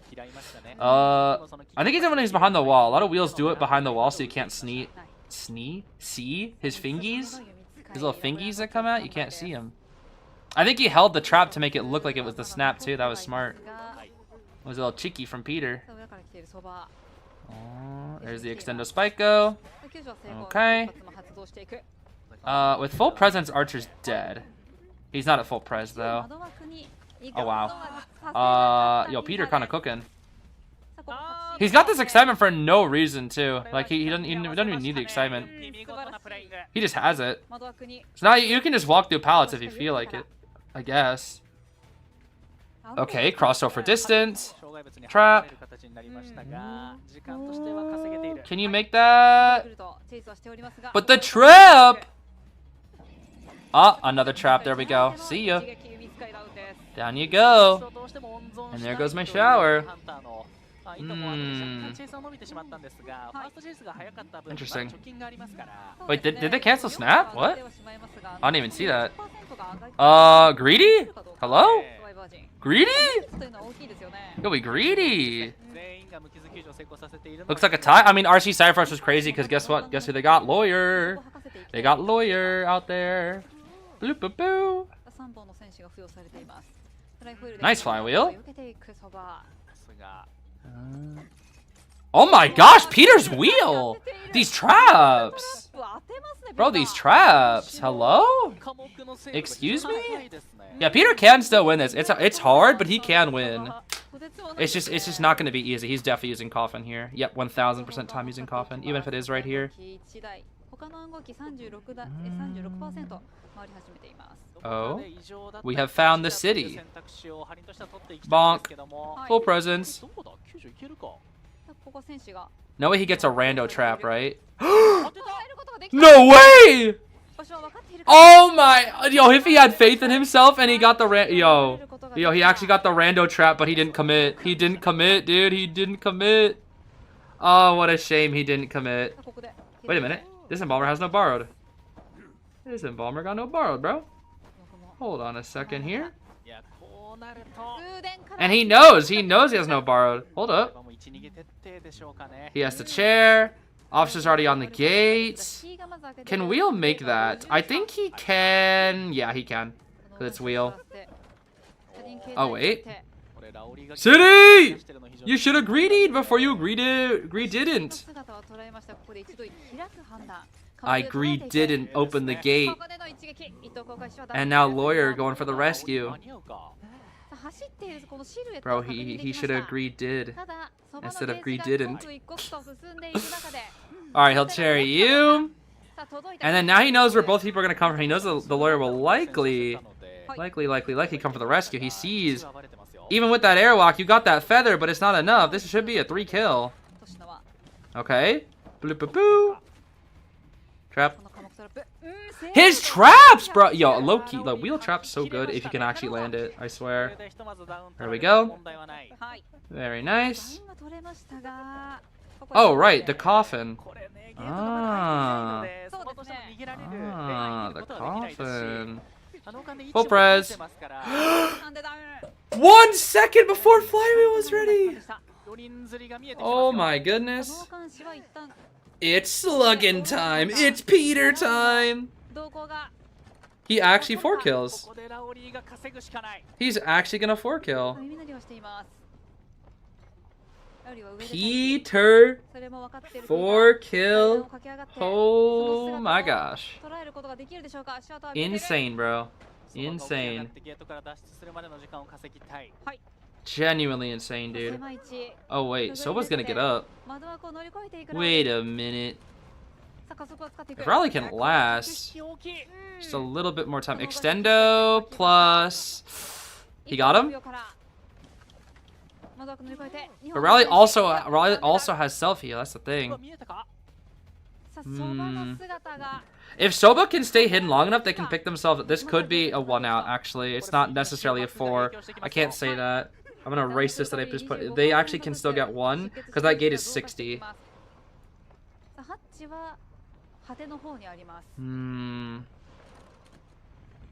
He's gonna check corner. If he finds Soba and downs him fast, it's over. He knows where Soba is now. Yeah, he knows. Has to find him. He has to gamble and stay hidden. He's gonna gamble. He's been found. Flywheel is available. Flywheel. Blink. Oh, but the blink, right. And with Inso, your self heal is only gonna be 60. This should be it. He died too fast. This should be it. This should be the 4 kill. He's checking other gate. He'll check dungeon. And then he's probably gonna go check back. Oh, Lawyer makes it out, I think. Oh, Lawyer makes it out. Ooh. Yeah, it's a 1. It's a 1. It's a 1. It's a 1. Peter, no greedy! No greedy, bro, no greedy! Chair! Peter, no greedy! No greedy, bro, no greedy! No greedy! No greedy! Chair, please. There you go. Okay. He gets a 3. He gets a 3. Not necessarily the coveted 4, because that gosh darn gate was already 60. But he gets the 3. That's still really good for Peter. That's still a way better result. Whew. That is a way better result for Mr. Peter there. Oh my goodness. Yeah, honestly, I was ready for that 3-cypher Unpi Archer kite, and then he died in 30 seconds. Oh gosh. I mean, that's just the type of character that Wheel is, you know. He's kind of that all or nothing character where you either just kind of get cooked or you cook. It's very common for Wheel kites to be. Sometimes they're outliers, but it's sometimes very common for people to die against Wheel just within 20 seconds. What round is this? That was round 2, first half. Currently ZETA is actually in the lead right now. Well, technically, by points, ZETA is in the lead. Oh no, they're tied. I lied. I'm a liar. They're tied. They are tied in terms of points. Yeah, RC's still in the lead then. But if ZETA draws here, then it'll be tied. It'll be a tied game. We have RC in lead. It's 6 points to 6. RC currently has a round win though. So if ZETA draws, we'll see a round 3. Hopefully, I do hope ZETA draws, so that we see round 3. I don't really want RC to take it in 2 rounds. That'd be a bit unfortunate, if you ask me. Total 88-second kite, not the greatest. Not bad, but not the greatest. Could definitely be better. 88 seconds against Wheels, not necessarily the best. Let's see this pop quiz here. That would be the Archer. Archer, the first one down. Yeah, Wheel a little tricky on high ping, truly. A little tricky. Well, let me get these before the day resets. Oh, let me get these before the day resets. What the heck? What's going on here? Oh, they brought back all this stuff on the spyglass. Huh. Why is the Lord of Cookies and Cream grabbing a gosh darn Halloween? Yo, that looks so goofy. He's like, look! It's small, and he's like, oh! Yo, that's actually kind of funny. What the heck? Wait, what does this one look like? This is Embalmer. Ooh. Oh, there it is. There's the pumpkin line. Let me smack that. That's literally... That really looks like Jack Skellington, huh? That pumpkin really looks like Jack Skellington. What the heck? Bro, who put wax stars in this? Yo, bro's so ugly, dude. Get him out of here. He's so ugly.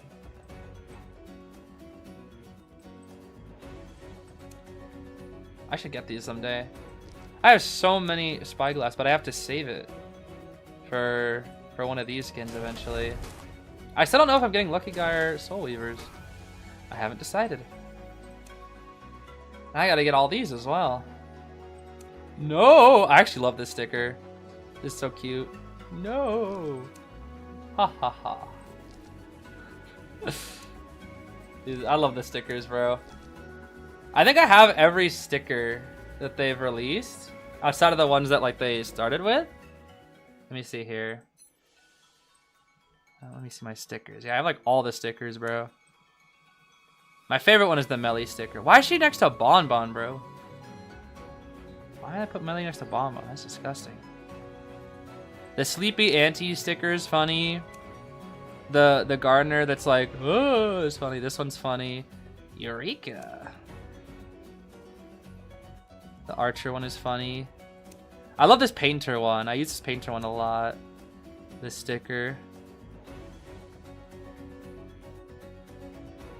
Oh, yeah, speaking of names and whatnot, I should let you guys know again. I was going to make a community post about it, but I only got one report about it, so I didn't.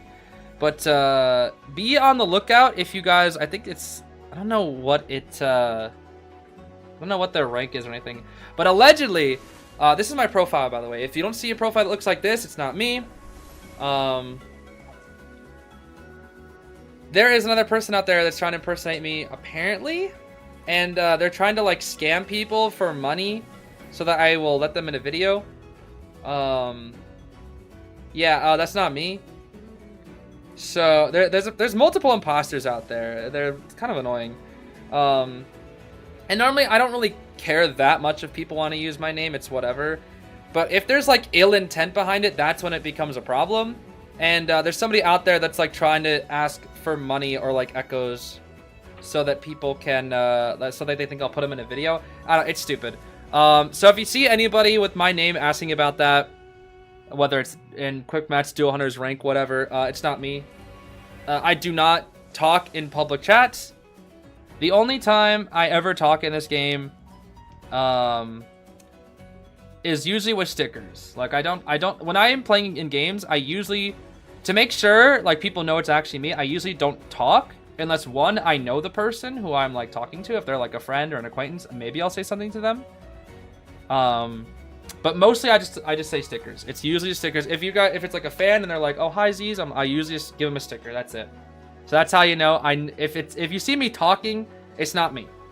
It's probably not me. Unless I know you, it's probably not me.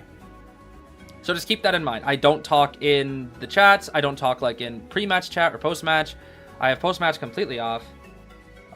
So just keep that in mind if you see somebody with my name, because it's not me. It is not me. I would never make people pay money to be in my video. That'd be ridiculous. Hello, it is Zeez IDV. Give me echoes. Why would I even like? Why would I be like out here like, oh, give me money, guys, so you can be in my video? That's obviously a scam. It's ridiculous. But you know, I feel bad for some potential like really young children and impressionable children out there that would fall for it. Cause that's the kind of thing I could see myself falling for. Maybe if I was really young, if I was like maybe like 11 or something, and I saw my favorite YouTuber online, and I thought it was them, and they're like, hey, $5 Echo, be in my video, and I'd be like, oh, I get to be in a video. I'd be like, yes, please. Would give us money to appear in a video? I wouldn't go that far. I'm a little greedy. But I wouldn't go. I would never make people pay. Absolutely not. I mean, that's just scams, bro. Like, yeah, pay money to be in a YouTube video. As if that's anything special? Hello? It's a YouTube video. Like, you can very easily just upload your own. No greedy? Yeah, I know, no greedy. I'm a bit of a cheapskate when it comes to money. I'm a cheapskate, I will admit. I'm a cheapskate. I really gotta stop being such a cheapskate when it comes to money, though. Cause I'll go out to a restaurant with friends, and they'll order something that's like somewhat expensive. And I just look at them like, you're gonna actually order that? I'm sitting there looking at like the cheapest thing on the menu. I'm like, this is too expensive. I'm such a cheapskate, bro. I see like, bro, I used to go, there was this restaurant that we used to go to. It was $15 spaghetti. It was so good, and I was like, I can't do it. I can't order the $15 spaghetti. It's too much. And then now I went to Seattle, and now it's like average food prices at restaurants are like $20. So it's like, okay, well. But it's crazy. I saw that $15 spaghetti. I was like, I can't do it. I'm not gonna do it. No, I'm just not gonna eat. I'm only gonna order water. I just can't. 15 bucks for spaghetti is expensive? Yeah, it is. I mean, I'm in Seattle now, so food is way more expensive. So now, like, that $15 is, like, cheap to me now because I live in Seattle. Like, I would love 15 bucks spaghetti because now it's like, huh, now I go out to eat and it's like $22 spaghetti. Thank you, Seattle. Yeah, I need to be a cheapskate so I can spend money on IDV, exactly. No, Archer anti-ban? What you doing banning the hype characters? Yo. Let the hype through, bro. Let the hype through. Now I'm about to be like, Seer and a forward's okay. Forward's hype. I'll take forward. Oh no, Seer's banned, right? Yeah, Seer's perfect ban. Okay. Yeah, forward I'll take. Forward hype. What's Bald Man gonna play? Hamitsu. Bald man. That is not bald. Honestly, coordinator could be bald if she tried hard enough, though. Honestly, I think coordinator should be bald. Let's make coordinator bald. I want baldinator. The new survivor, the baldinator. Kazaneko. Meteor. Wendy. Wendy, Wendy. Yeah, she got that croissant on her hair. Yeah, exactly. Just stick a croissant on your bald head. There you go. My bald? What kind of question is that? Huh? What do you mean? You don't know anything. Get out of here. Who do I think will win? Between these two teams, I think RC will win. I do think RC is more consistent and strong, but that doesn't mean ZETA can't beat them. I would say between this matchup, I would say it's 55-45. 55 chance for RC to win, 45% chance for ZETA. So I think there's a 10% chance diff. Again, not to say that ZETA can't win at all. ZETA's incredibly strong. I just think that RC has a slightly higher chance.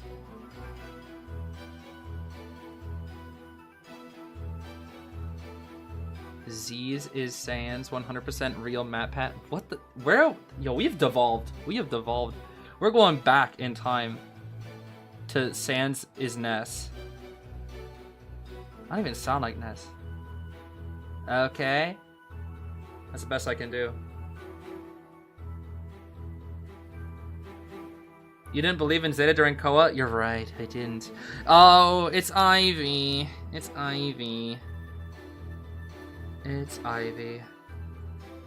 No, the forward can't harass! No. Oh, I wanted to see the forward harass. Yo, I guarantee you Akka went that just because the forward. He saw Kazuneko forward and was like, nah, bro. I ain't gonna deal with that. I ain't dealing with that Dawn. I'm gonna go Ivy. I don't even blame him, honestly. I don't blame him. You see that Kazuneko forward, you're like, nope. I want to counter that thing.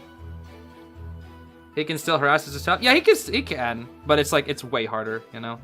As opposed to like a Hullabaloo or something, or even Sangria he can harass. It's hard, but you can even harass Sangria. Easier than an Ivy, I think. As long as he got like a good palette to vault a lot, and there's no trait. This checks out though. The only issue is, who do you chase? You don't really have a good chase target here, because Kazuneko can make distance with the ball. Explorer might be hard to find. Meteor has 2-story, which is just awful. What the?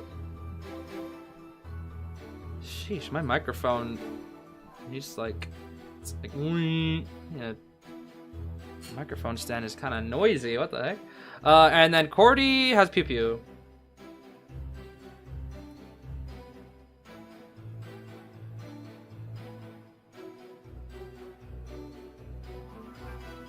Back in my day, 4 was bad against Hullabaloo. Yeah, release Hullabaloo. Yeah, he sucked. Garbage. He charged against him, and then his football would just stop working because of red. But now it lasts a few seconds, which is nice. Or at the point 3, allows forward to stun. Oh my goodness. Blink Detention, Inso, Claustro, Hunt, Berserker. Full Kite Cordy with healing. Weber's Law Knee Jerk tied on the Wendington. Airwalk, whatever the heck that thing is. Bar type knee jerk on the Explorer, and then tied knee jerk on this forward with healing. I don't know, what was that other thing on the Explorer? I don't know what that was. Strange. Okay, so ZETA's looking for a draw here, minimum, so they can force round 3. But if Akka gets a 3 kill, it should also be. Okay, Akka needs to 4 kill for this to be over. So we're most likely staying round 3 here, because I don't think ZETA will get forward. Oh, well, 62 on this Explorer. He might actually take his first hit very early here. Oh, mind games, mind games, mind games. Oh, but Kazuneko Dawn, baby. Into the Palace Sun, into the Palace Sun, into the Palace Sun, into the Palace Sun. Nah, he doesn't want to, because that was smart from Akka putting up the tablet so he couldn't tablet. I meant palette stun follow up. The Dawn, bro. The Dawn.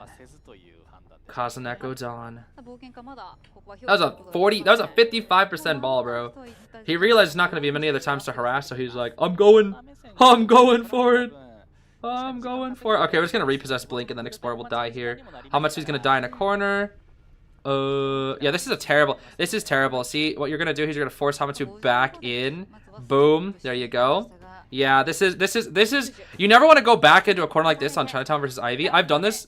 I learned this the hard way myself. If you ever go back in this area against an Ivy, you are dead. you die. Unless you have an item that like can deal with her, you are dead. Straight up, you are dead. Here comes Freerin. Freerin the Slayer makes her way in. This is not looking amazing, but the Cypher Rush is quite good. Quite good. The only concern is Blink is still ready. And Ivy's the type of character who will automatically get 2 blinks because of how long she delays pops. Whoa! Whoa! Like zoinks, man! Here comes the double hit, man! Huh, bonk. Okay, full pres Ivy.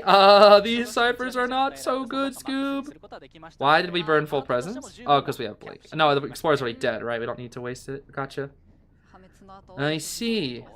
I understand now. Wait a minute. Is the coordinator Shinami?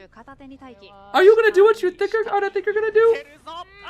From that angle? You think that's possible from that angle? Is that possible?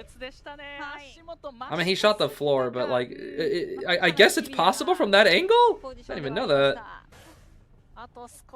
Huh. I guess the Explorer was maybe a little too far off. I think Akka maybe realized it and maybe picked up from the side? What the heck?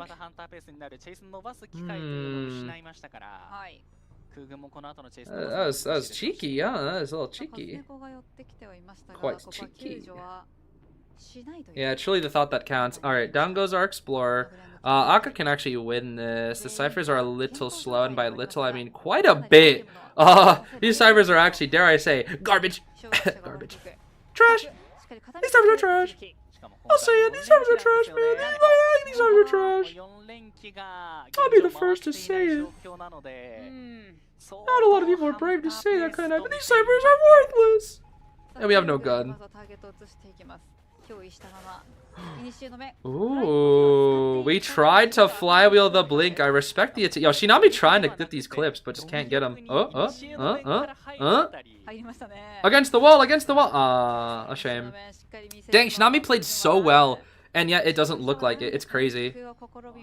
It is crazy that Shinami had like 3 ideas that all looked like they were gonna work, and it just didn't work, unfortunately. And now we make sure that Dolishi doesn't get the heal off. Akka playing extremely well.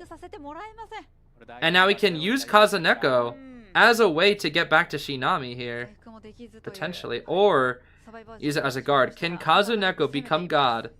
Can he become God Neko? Stun on chair? Oh! The stun on chair! Let's go Kazuneko. You need to become God Neko. Yo, did you guys know if you rearrange the letters in Dawn, you spell God? I don't know. It's just a cute little coincidence. I realize, you know, totally. Oh, Shinami. Oh my goodness.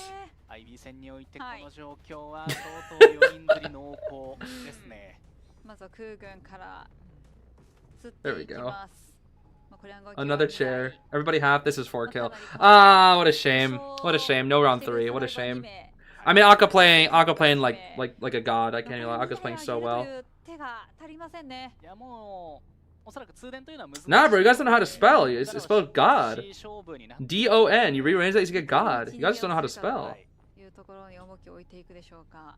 Yo, go back to 1st grade, yo. What is this? Are you watching IJL? This is IJL. But yeah.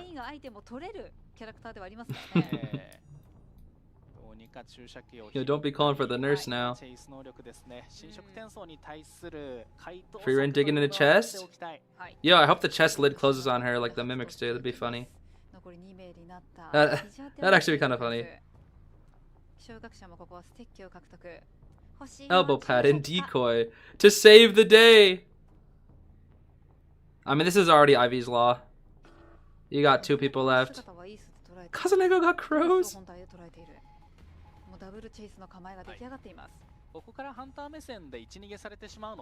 We're just walking. We are just walking. My name is Akka. I think I will blink. Wow, you don't even need to blink. Okay. This means ZETA goes into loser's bracket? Nope. Nope, nope, nope. There is no bracket right now. It is just all teams, I think, eventually kind of just face each other. Sort of. They kind of... I forget exactly how the quote-unquote bracket works. But there's not really a bracket until playoffs. Right now, it's just getting as many wins as possible in between your matchups. The goal is just get as many wins as possible, and that will put you higher in the final bracket when it comes to playoffs. Slash qualifying for playoffs. Because I believe 2 teams do not make it. Blinko, the Kazuneko.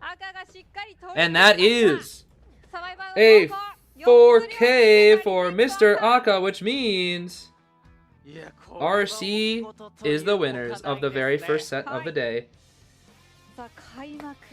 As I thought, bro. As I thought. All I can say. Aka goated, bro. We didn't get to see Alpha, unfortunately. Not yet. But RC continuing the fact that they are so goated. So incredibly goated at this game, truly. So incredibly goated. And I need to say, people gotta stop underestimating Ivy, dude. They really do. Ivy is still good. Ivy is still very, very good. Truly.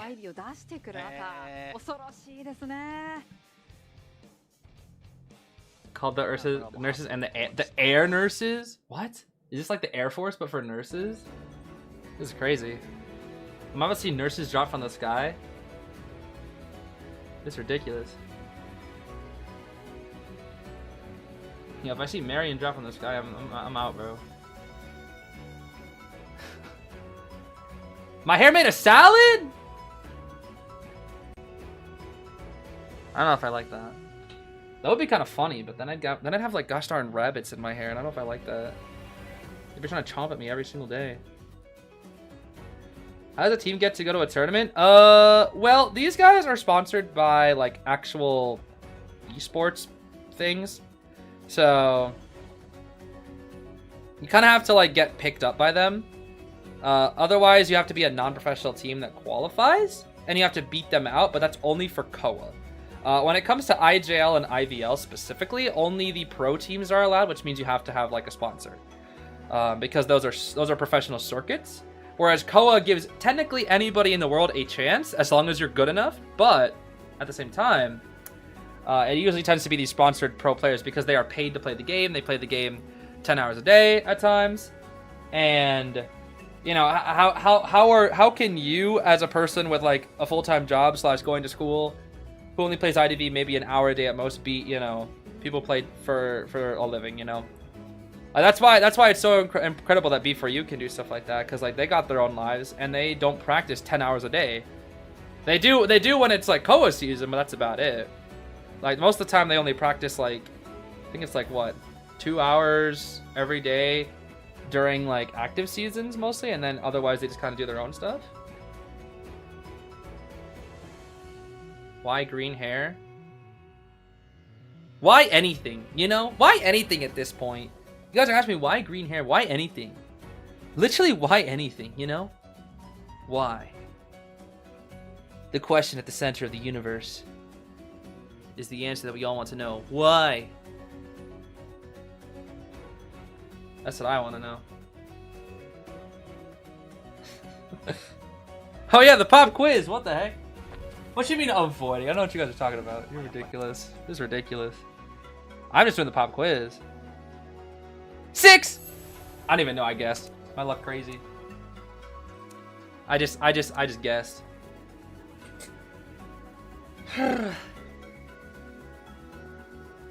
Tried playing Melee recently. Any tips? Well, there's a lot of different ways to play Melee. It really depends on matchups. But I would say, depending on what you need and when, you can use your abilities in different ways. So if you need speed, just ride on the bees, because it gives you that little speed boost. If you drop your bees in a pallet, it can really help you with tight kiting, because they can act as like a temporary pallet. And also, if possible, if you're in an open area and the hunter wants to swing at your bees, because a lot of time hunters want to swing at your bees, you can kind of bait those swings and pull your bees back. And bait swings. If Melee is best played when baiting swings. If you can bait swings constantly against the hunter, you will gain so much distance. That is like a more like advanced thing about melee. A lot of melees, like beginner, they will just ride on the bees, put the bees like in a place where the hunter has to break it. That kind of function as like a temporary god pallet, so they can get distance. And it will usually be hunter swings once, and a lot of hunters will swing twice at low level. Hunters at mid level will only swing once, and they'll probably wait for a melee to recall her bees. And then at high level, it's mix-ups. So what people do at high level is if they have a reactable swing, a lot of melees will look at the hunter while running, and then pull back their bees as the hunter is swinging, so that their bees keep their durability, but the hunter gets a swing that they miss, and they have to just sit there and swing at nothing. He's still yapping on melee. I could continue. Don't use bees and prey. No, I mean, you can. Sometimes you have to. Against really, really quick hunters, you kind of have to. Like, something like a Night Watch is kind of like use bees and prey. Because Night Watch versus melee is... It is Night Watch favor, if you ask me, but it's doable for melee. It's a little tricky. But I think melee can kite Night Watch. She can manage 60 seconds. It's a little harder to go past 60 seconds to get something like a Night Watch because he does kind of just outpace her. But it is 100% possible. But the basics are ride on bees for speed boost, drop bees in pallets, or like areas where you know the hunter can't go around them. That is the basics of the bees. And then pull your bees back when you think the hunter is going to try to hit them. So that is the biggest thing that I can say for now. Those are some small little tips. There are other tips for melee, but a lot of it also comes down to matchups and experience. That's why I think it's always really difficult to give out tips for characters outside of just general game plans and whatnot. Because a lot of this game, what people don't realize, I think a lot of the time, is that nothing is universal. Not I can't say nothing, but there's not outside of fundamentals of your character, a lot of things comes down to matchups. Matchups are so important in this game, and it's all about how you play the matchup that you're up against, and utilizing your fundamentals more than it is specifically just having tips for a character. Necessarily, that's the way I. There's a lot that's universal. Yeah, well, fundamentals are universal, right? The fundamentals would be like, I guess what people ask about, like when they say general tips, but the fundamentals can only get you so far when you are a character with items. Now, fundamentals, when you're a character like Psychologist, is all you really need because that's all she really is. She doesn't really have anything outside of fundamentals. Like, the biggest goal for an ADA is to delay the first hit as long as possible, no matter what. If you have to spam 10,000 pallets to avoid the first hit, do it. If you take 2 hits back to back as ADA, it's really not that bad, as long as the first hit is late as possible. That is the goal with ADA. That will always be the number one goal, delay first hit for as long as possible. Reason being is because stress takes so long to go down that if you delay the first hit, you can get a follow-up hit immediately afterward, and then you still have stress, and if the hunter kills you a little too early, they're gonna have to deal with that, and it gives you free rebound. So it's basically free time, which is why this character is so strong and so easy. Which is why I always tell people, play Ada if you're trying to learn how to kite. If you want to learn how to kite, play Ada. Best character to learn how to kite with. You need to bring Arnold back? Bro, you know who else needs to bring Arnold back? IDV themselves! Where's Arnold Puppet Season 2? Exactly, Leo. Where is it? Where's my Arnold Puppet Season 2? I need to see Arnold, bro. I miss him. I actually miss Arnold, bro. I need to see his crazy face, like, just, again. It's been so long. You know, bro, I'm gonna ask NetEase that. Yo, I got contacts with NetEase. I'm gonna be like, yo, Arnold Puppet Season 2, when? Please, everybody wants it, trust me. Literally everybody wants that. Even though every pro player I ask if they've seen Arnold Puppets, they have no idea what I'm talking about. Yo, you know what I should do? I should force Schmitty to watch all 10 episodes of Arnold Puppets. That's what I should do. And Sprinter. I'm gonna be like, yo, Sprinter, I need some help. And he's gonna be like, yo, what you need? And I'd be like, hey, can we do some 1v1s today? Can we do like an hour of 1v1s? And he'll be like, okay, I got you. And I was like, jokes, I'm not doing 1v1s. We're watching Arnold Puppets. And I guarantee you, every time he's gonna be like, "Yo, bro, what am I watching?" And that's always gonna. That's his entire main reaction to the entire thing. That's all he's gonna say is like, "What am I watching?" Turn off the game. We're watching Arnold Puppets. We're getting Arnold Puppets out here. That is what we're doing now.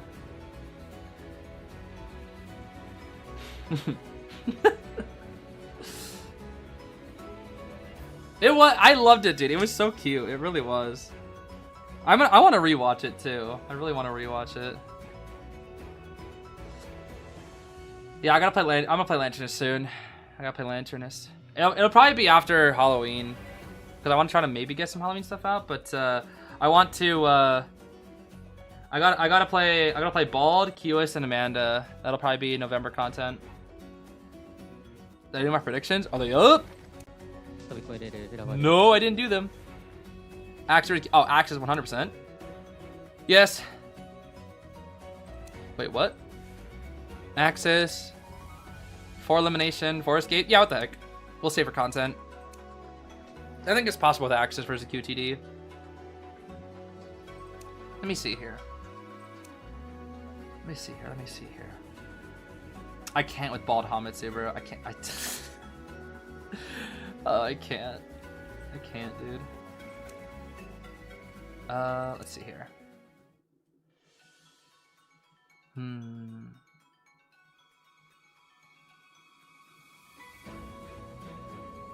Yeah, these guys are really strong. Does QTD still have 3 hunters? Let's see here.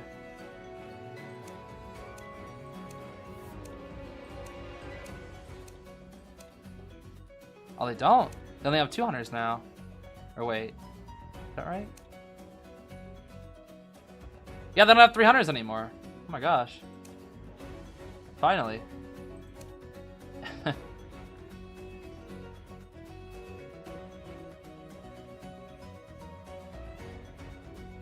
Why does it keep pausing and coming back 10 seconds? I don't know. People tell me that a lot with like lag and whatnot with my streams, which is so odd because I don't get that. It doesn't happen to me. And I gotta do this for the day resets. It doesn't happen to me, and I don't drop any frames. Like, and my OBS doesn't tell me that at all. Like my analytics literally look perfect. It's very healthy. Excellent connection, no drop frames. It's so weird. Never happens with your other streams. Maybe it's just the timing of it. Give me my apples, yes. And these apples too, I need these. It's important. How meta is undead? Percy? If we're talking Tourney, Percy buns! I don't actually know for sure, after the rank and whatnot, or after a lot of the adjustments and whatnot, but in Tourney, Percy is buns. But rank, I think he's actually okay. He's okay. I would still say he's not the best. Because he's quite reactable with good ping.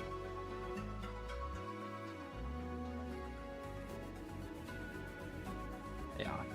When's the match gonna start? Usually they take about 15 to 20 minutes in between matches, so we got a little time. That's when we just kind of chill and talk, you know. And we watch this lady talking to a microphone, looking off of IJL postcards that I kind of want to steal. Yo, can I have those little cards? I want those. They got JPEGs of the poster on there. What if I just ate the trophy right in front of them? Ridiculous.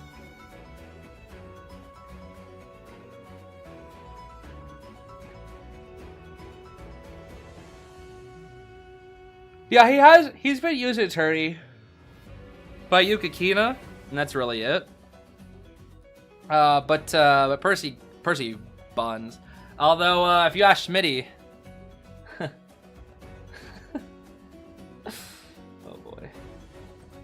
So it was really funny. Schmitty made a tier list. When was this? It was like a month ago right now? A month ago? Where was this? Was it 2 months ago? When was this? Yeah, yeah, here we go. Around a month ago. So, like, 10 minutes before Schmitty streamed a tier list, he asked me if I wanted to join. It was a Hunter tier list. I also find it funny that he couldn't spell the word Tourney correctly, so shout out Schmitty for not being able to spell Tourney. Hunter Tourney. But at the very, you know, he had a very interesting opinion, and that was that if you look at the top tier, you will see a certain somebody up there who who maybe shouldn't be up there.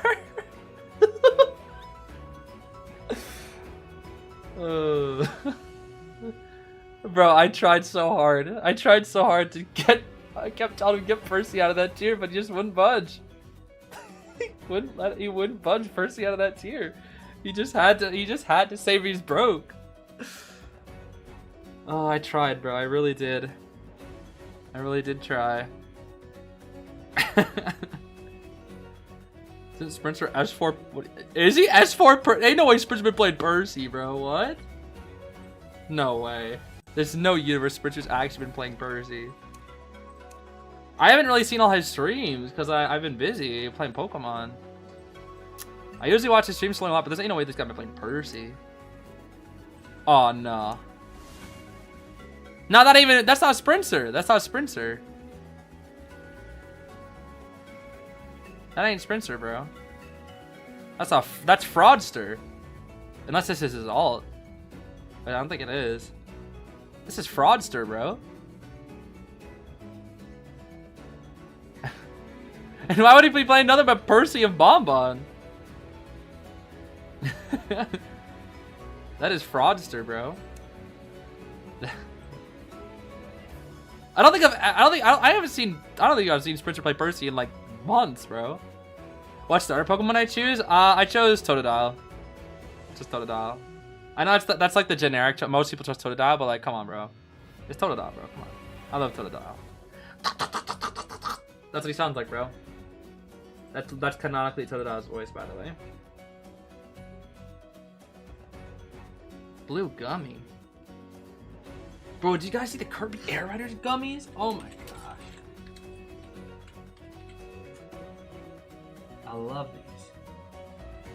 Bro, in Kirby Air Riders, you can collect gummies. And you can play with the gummies. It's awesome. When you win in Kirby Air Riders, you collect these things called gummies that look like the ships that you ride on. And you can play with the gummies.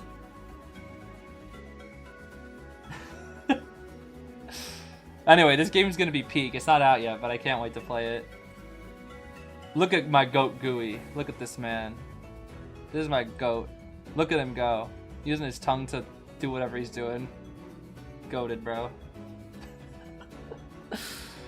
Okay. I really hope they sell Kirby gummies so I can eat the gummies. I want those. I want those gummies, bro. You know what were always the top tier gummies when I was younger? The Curious George gummies. Oh my gosh. Those gummies were peak. Hold on.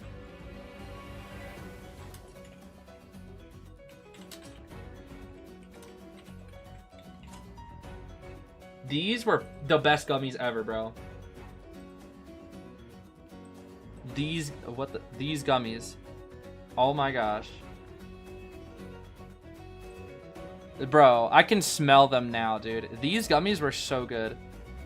The Scooby-Doo ones were like solid A tier.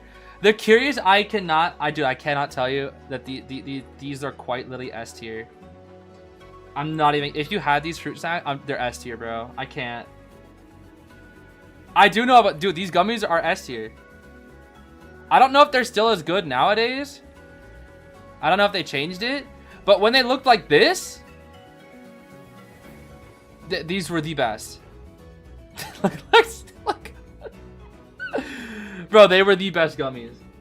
The blue ones, bro. The blue ones? No, if you got a blue Curious George gummy, that is life-changing, bro. That's how good they are. They were that good. Those were the best gummies.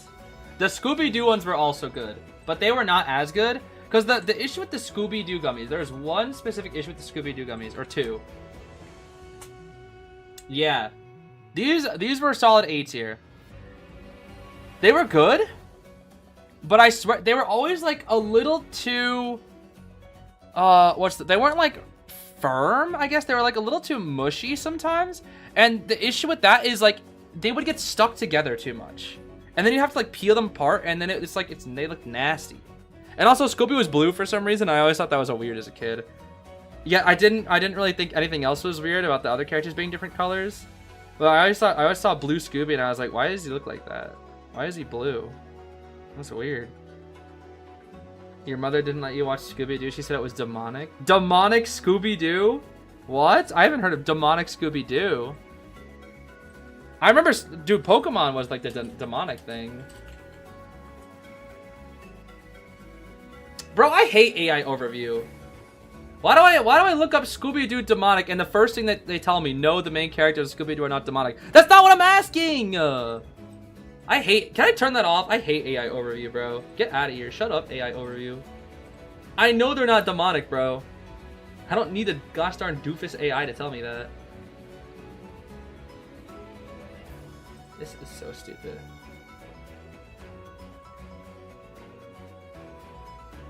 Search term Friday 2014. Is Scooby-Doo demonic? What the heck is this? What?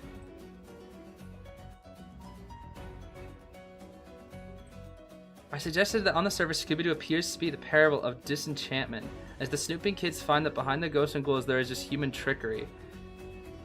But inspired by the work of thinkers like Walter Wink and William Stringfellow, at the end of the post, I flipped that conclusion. I said, in short, yes, Scooby-Doo is demonic.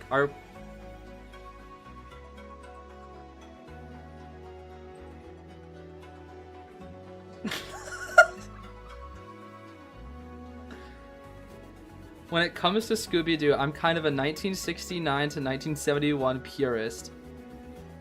Imagine being a purist for Scooby-Doo.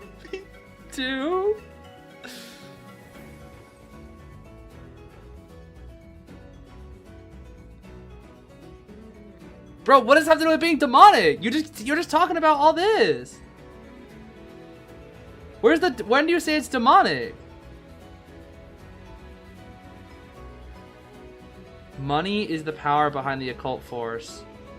So what does that mean? How is that demonic? That just shows that the evil guys are just bad. What?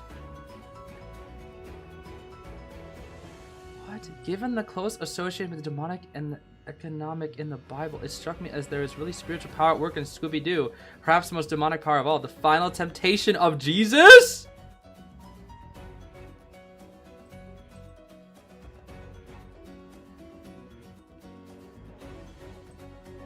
What? What?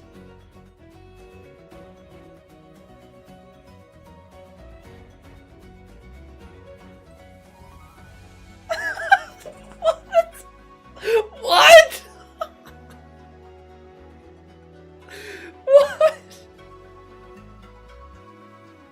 What? Yo, get me back to IDV, bro. What? I cannot. What was going on in 2014, bro? What was going on in 2014? Oh my gosh. Scooby-Doo demonic, bro. Whoever did this thought they could. Oh my gosh. Bro, I know whoever made that.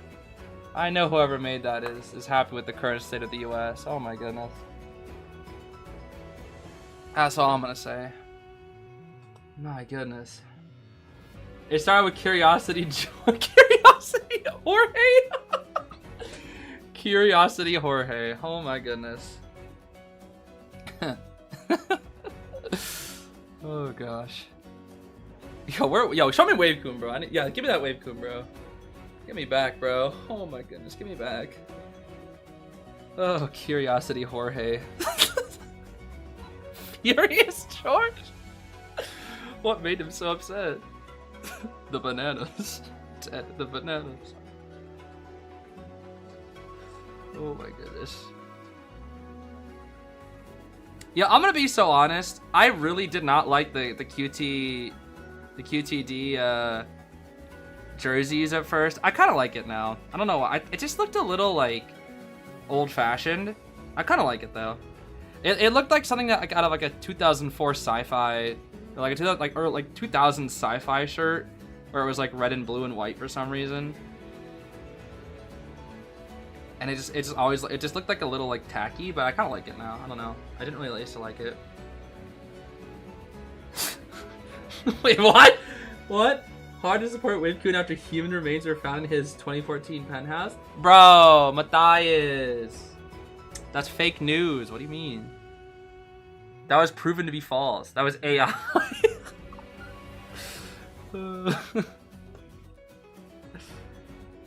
Kind of don't like Wave. Yo, Wave Kun did nothing wrong. Yo, I'm on team Wave Kun, bro.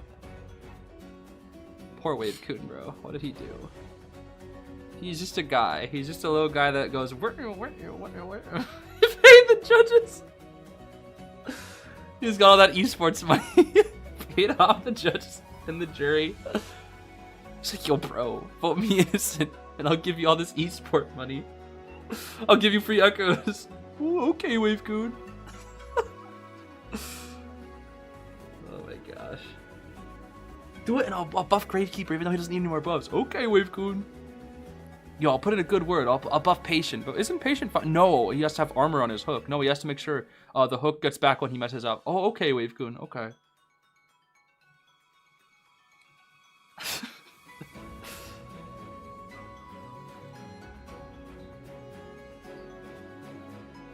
You got arrested for sports betting. Yo, we're about to just generate our own Wave Kun lore out here. Yeah, they had to pay. He had to pay off the people. Exactly, he had to pay off the Patient and Gravekeeper mains. They keep getting buffed for some reason. Like, no, bro, Grave needs on the buff. Trust me, bro. Isn't he the best rescue in the game right now? Doesn't he have the best results in the game? No, bro. No, he needs on the buff. We need to buff Gravekeeper again. We need 3 shovels. He needs 3 shovels. Are you sure? Yeah, he needs 3 shovels. Make each shovel last 60 seconds, by the way, not 30. Are you sure? Yeah, bro. He needs it. He needs it. Grave needs 3 shovels, bro. If Mercenary can have 3 pods, Grave needs 3 shovels. Well, I can't argue with that logic.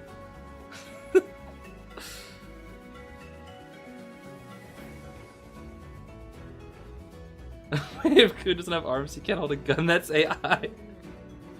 We're not going back to Wendy and the thieving of the jetpack. Oh my goodness.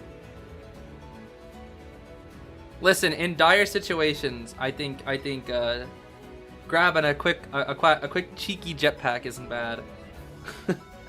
Don't give them ideas. Yo guys, what do we think about 5 Emelpad Mercenary? I think we should bring that back. Let's also bring back 30% increased chair time Mercenary and also 15-second delay Mercenary. Let's just bring release Mercenary back. Let's go back to 8 elbow pads. I think that's a great idea. Let's go back to a beta Mercenary where we had 8 elbow pads, please. Thank you. I think that was balanced. That was balanced as well. Let's make sure the Seer Owl also lasts 15 seconds and he can charge Owl while he's owling. Let's go back to those days. Let's go back to when Mechanic gave the entire team an Omni decoding buff with the bot. And that she had no decoding debuff at all. Yeah. And no vaulting debuff. Yeah. Yeah. Painting 3 paintings too, yeah. Let's go back to let's go back to Priestess when hunters couldn't walk through the portal. Yep. And let's go back to when forward ball lasted twice as long. Let's go back to when aeroplanes could fly halfway across the map. Let's go back to when Archer could shoot from halfway across the map. Let's go back to when let's get the hunters too. Let's go back to when Goatman was like spamming everywhere. Let's go back to when Hullabaloo was like the most broken thing ever. Let's go back to when Sangria got a 20% speed increase on full presence for some reason. Let's go back to when she just was in general faster overall and had faster pallet breaking and had less swing recovery time and was just genuinely faster in all of her main stats. That would honestly be a fun game mode. Like a game mode where every survivor was at their peak. Every survivor and hunter was at their peak. Like they just like remove all the nerfs, but they keep all the buffs, remove all the nerfs. And it's just called like IDV broke or something. IDV unrestricted or something. Unrestricted game mode. Yomi won. I think this is one of their new players. Yeah, let's go back to when Novelist makes the 100 surrender. Yeah, let's go back to release Novelist. The hour like 12 Novelist, because I think it was patched the same day he released. So let's go back to hour 12 Novelist, please. Please, bro. Oh, look at those stats from Cockity. Second, third, fourth, third. Sheesh. Calm down, bro. Calm down. What? Who said that? Wait, whoa. Yeah, what? Who said that? What the heck? Could someone do it on scribbled ideas? Maybe? I don't know, actually. I haven't experimented enough with scribbled ideas, so I wouldn't know. Yeah, the first day Novice was out, you could swap with the hunter, take control over them, and make them surrender. I think it was like a day one. Hold on, let me see. I think if I look it up on, let me see here. They probably have it on the day it came out. Most likely the adjustments.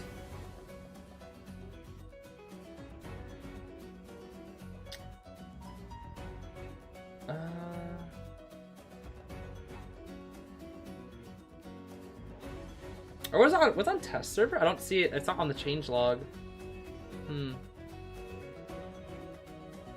Interesting. Huh. Interesting. I don't see it. But it was a thing. It was a thing. Maybe it was just because of the beginning.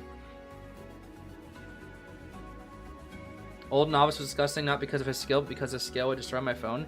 I wasn't really around. Was Old Novice actually like broke? Because like I barely got to experience Old Novice before they changed him. I think I got to experience like 3 months of him before they changed him. Was he broke?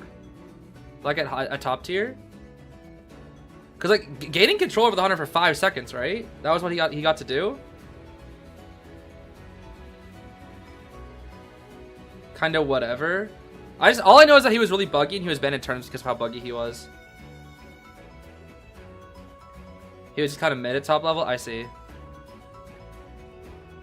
It was super laggy. Oh, I gotcha. Buggy surrender button. I see. Oh, I remember that the surrender button was like, yeah, the surrender button was like a day one thing, but I also remember the fact that he could like control teammates. I thought that was pretty cool. It really made sense for like his abilities to be able to control teammates and hunters because he was like the mastermind of the games, and now he just goes swappy swap. I do like new Novice, but I think Old Novice, like, if he was still allowed, it'd be insane. Honestly, I feel like, wait, could he do anything? Could he only walk around, or could he like waste the hunter's abilities and whatnot? Or could you only walk around? Because like if he had full control, if I was a Goatman, I'd just take over the Goatman, spam all his cages in the middle of nowhere. Oh, you can only walk? Okay. I can see why it was mid then. That's a shame. If I had 5 whole seconds of control, was it 5? I thought it was 5. Oh, was it? How long was it? How long do you have control over the hunter for? But I'm pretty sure you could see the traits, just not your skills. How long did he have control over the hunter for? It wasn't. Was it 5 seconds? I don't think it was. Right? Was it 3? 4? Yeah. If he was able to use abilities, if it was me, I'd swap with the Goatman, spam all his cages, and then swap back. I'd just be like, spam all his cages outside of like the map, and then it's like, yo, Goatman sucks, bro. That would make him busted though, because then he could just waste the hunter's abilities for free. Or I'd use like Night Watch dash away from everybody. Oh, or BQ mirror, just mirror off into the distance. You just get a free like 30-second kite. Oh man, that'd be so broke if he could use abilities of the hunter. Yeah, I could just like waste all their abilities immediately. That'd be so broken. It'd be somebody just seeing a Night Watch chasing it. He's like, whoop, dashes away. He's like, oh, bye, bro. Hunter can make you crouch. I do remember the crouch thing. People would always counterplay it by making the novelist crouch so that he'd have to uncrouch, so he'd get a little bit of speed back in return. I do remember that. Or people talking about that, because again, I was barely around for when before novelist got adjusted. It was like 3-4 months, and I didn't really play him that much because I was mostly just playing Doc, Prisoner, and Coordinator because I didn't really know what I was doing. Played him as a way for free skin share. Free skin share? Yo.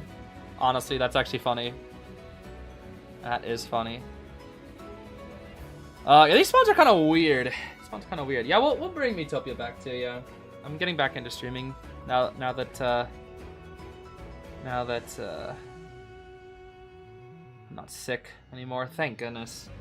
I still have a bit of like allergies, but it's not sickness anymore, which is nice. Who am I gonna play next season? Oh, next season. Next season's Queen Bee. Mostly Queen Bee. But Survivor this season, I was just a little bit delayed. I'm kind of just playing my mains, but I'm also playing a little more Aeroplanist. Aeroplanist has been like my biggest project this season, I think. Outside of just like a little general melee and pros and anti.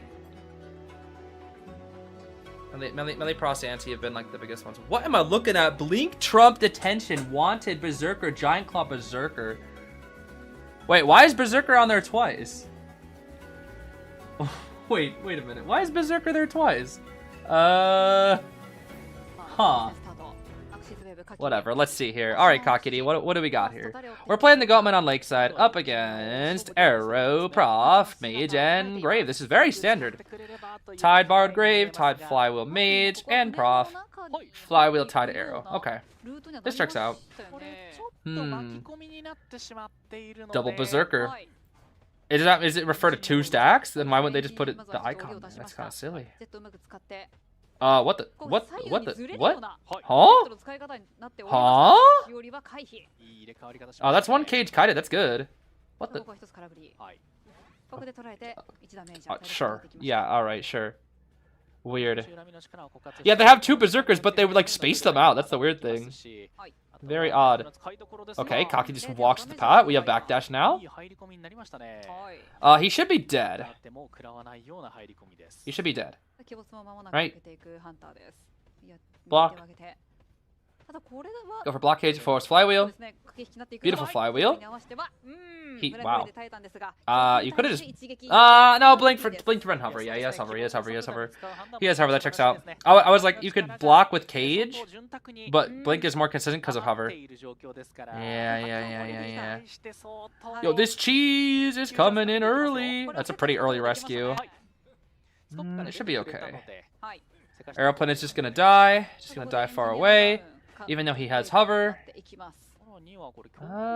This is looking fine for now. We got a professor. We're not gonna greed. We're not gonna greedy. Not yet. No greedy. We're full presence. We gain this energy fast. Notice how this is 110 energy Goatman because it is nerfed Goatman. This is not 120 Goatman anymore. This is 110. Which means he's going to have 10 less energy by the time he is ready for this rescue. Prof's already here. Let's see here. He'll cage right when he gets to 110. But Prof insta-breaks, and he hits his scale thing. Okay. Gotcha.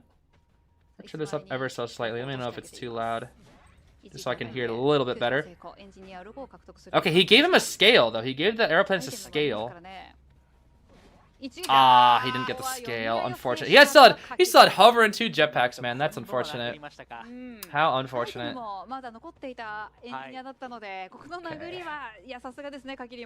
Aeroplanist is cooked. Ciphers are pretty far behind, actually. They're a little spread out, but they're still far behind. This should be a 4 kill. Unfortunately for QTD, this should be a 4 kill.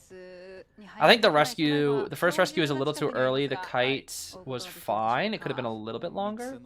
I don't really know what Kakidi's doing. He's looking for this professor. This is buying a good amount of time just hiding. The professor's walking towards him to make sure he doesn't lose that tinnitus, which is good. He's like making sure he's hiding, but also trying to be as close to him as possible to make sure he has tinnitus, which is really smart from Zeez. Zeez's playing very, very well here. He loses tinnitus, so now he should have a good idea of where this professor is. He sees the professor. There we go. That hit a lot of time. Now it's no longer a 4 kill. Or at least a guaranteed 4 kill. Because that professor did a really, really good job of hiding. And he has scale ready too, so he can kite for a little bit longer here. Okay. Bait scale. Bait scale. Dead. Okay. Very standard. 2 scale baits. With black cage equals you die. Very good, very good. We'll chair out here near the cipher. We can have our mage come rescue while our grave will decode. Tricky. I don't know if they can get a 1 out. Why is no one decoding? It depends on what kind of ciphers they have access to. This is going to be after half as well.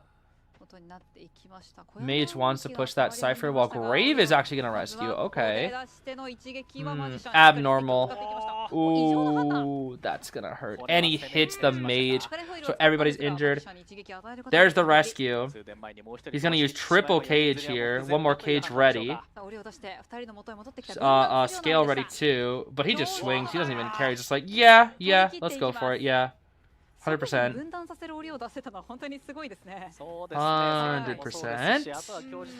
Which Pokemon should you shiny hunt for in Z8? You should shiny hunt for Badoo!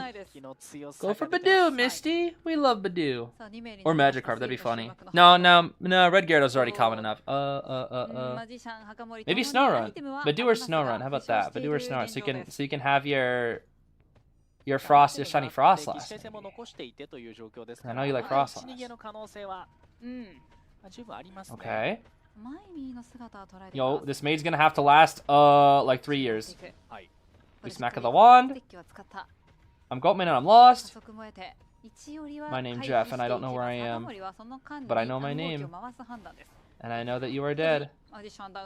Yeah, it's cooked. That's cooked. That's cooked. That is cooked. It is 4 kill. Unless they somehow clutch up dungeon.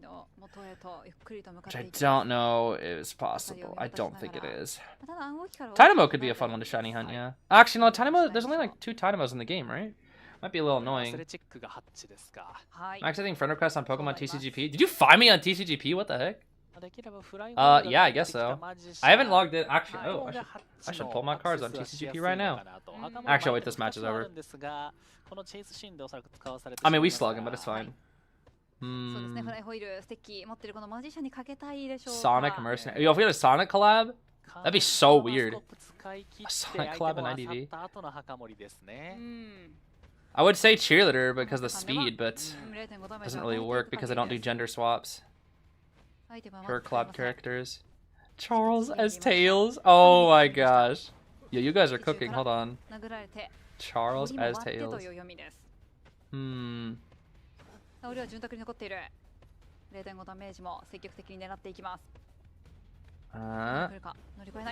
Oh, okay. Dead.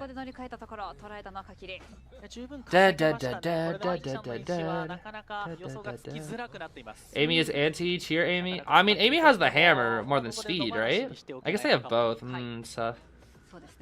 You wonder they added Jet the Hawk! That's what I want to know. Who would Jet the Hawk be? Lizard? Oh, gosh.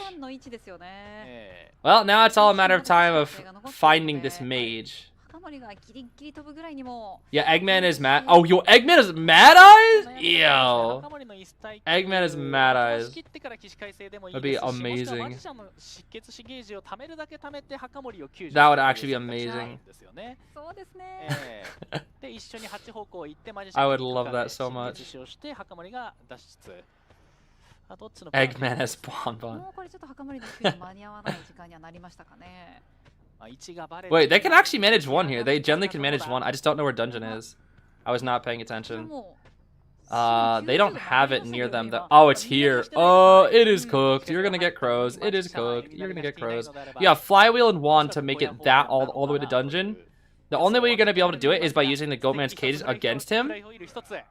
And that's going to be tough. That's going to be tough. Touches the ciphers, make sure he doesn't get crows. Oh, wait. He's getting closer. Hold up. Kaki doesn't know. Oh my gosh. Wand. Sneak. He gets it. Ooh, he got it. Sneaky. They actually got that. Wait, nice work, QTD. Oh my gosh. Nice work. That was good. They played that really well, dude. That mage made sure not to get spotted, used the wand, and then Kaki didn't see the mage. He only saw the trail. That was good. That was really well played. Oh my gosh. Very well played. No, get Fraudster out of here, bro. Oh my gosh. That is not Sprinter, bro. That's Fraudster. Oh, I got the Nightmare accessory earlier today, which is pretty cool. Lumen Snare. I'm still a little ways away from the skin, though. Capture Alpha Furfro. It's important. No, you don't need that. You don't need Alpha Furfro. Unless you need it for the Furfro quest. Oh my goodness. Alright, let's take a peek here at our pop quiz. Let's see what we got. Longest containment time. That's a good question. I don't know, actually. Professor had a good, or Airplus had a okay initial kite. It was not the best, but it didn't really last that much longer. Professor rescued and then kited, but he was also hiding a lot of the time. Grave was kiting for a while. It was Arrow? Was it Arrow? I guess he was initial. Mage? Arrow? There is no mage option. No, people saying Arrow, I believe. How long? His kite didn't really seem that long, though. I guess he did have 2 rebounds, though, right? I suppose he did. Well, I'll take it. Apple. Apple.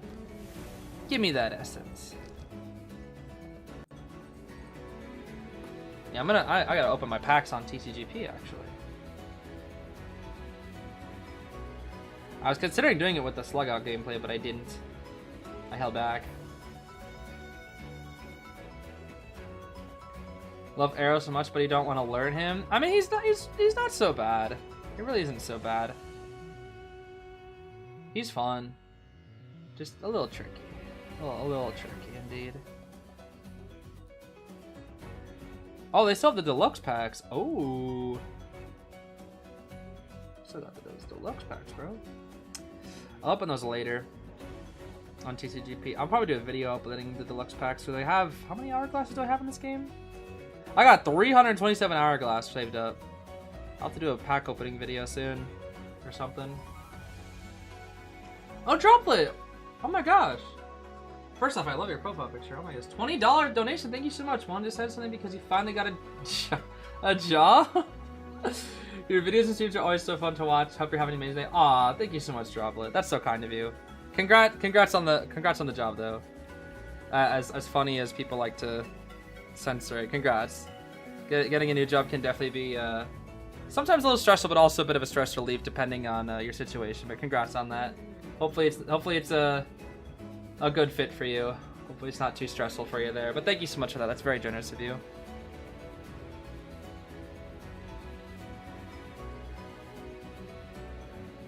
Oh yeah, Zoroark is so cool. Bro, I can't wait for Legends Unova. It's gonna be peak. Oh, Legends Unova is gonna be peak, bro. It's gonna be peak. Bro, I've been in my other games, I've been having so much fun just naming stuff after things. In my during the time I was sick, I was recording like some Dragon Quest IX gameplay just for like stock footage for future projects potentially. And I created a team that I really enjoyed. I also named my Beedrill in Pokemon. I named it Melly. I caught a Weedle. I named it Melly, and it became a Beedrill, which was perfect for her.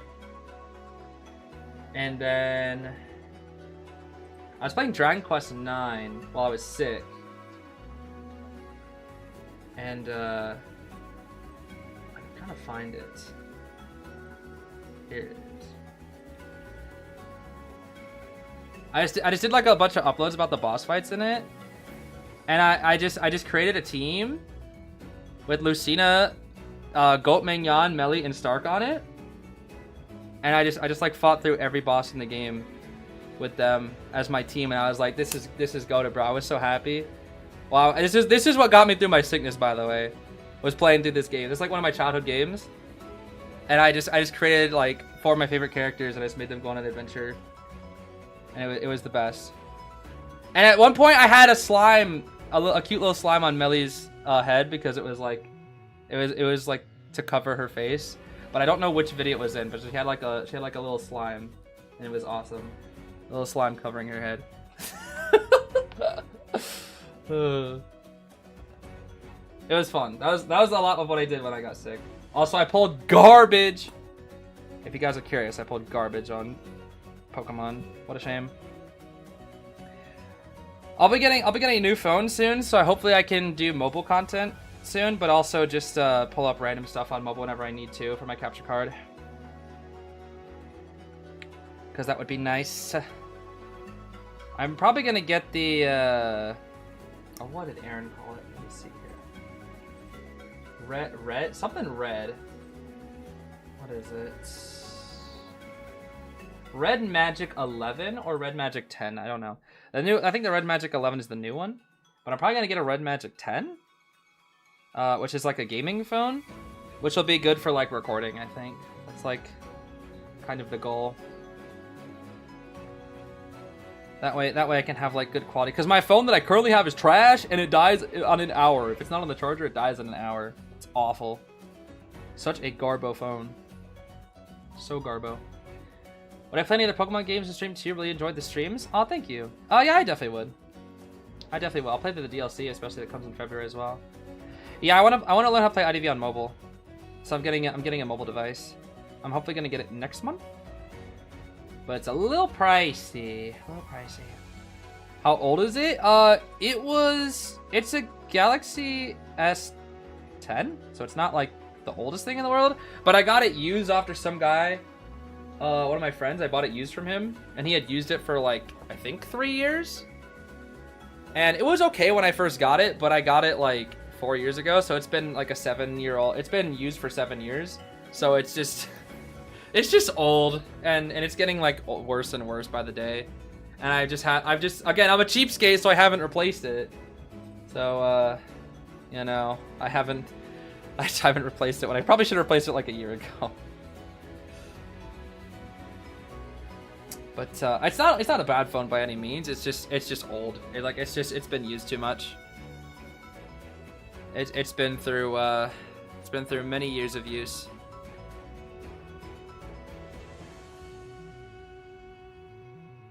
Started watching your videos last week. Ah, always good to meet new fans, Jebrian. I'm glad you enjoy them. Do not play on your phone when it's charging. It kills your battery faster. Does it really? Not aware of that.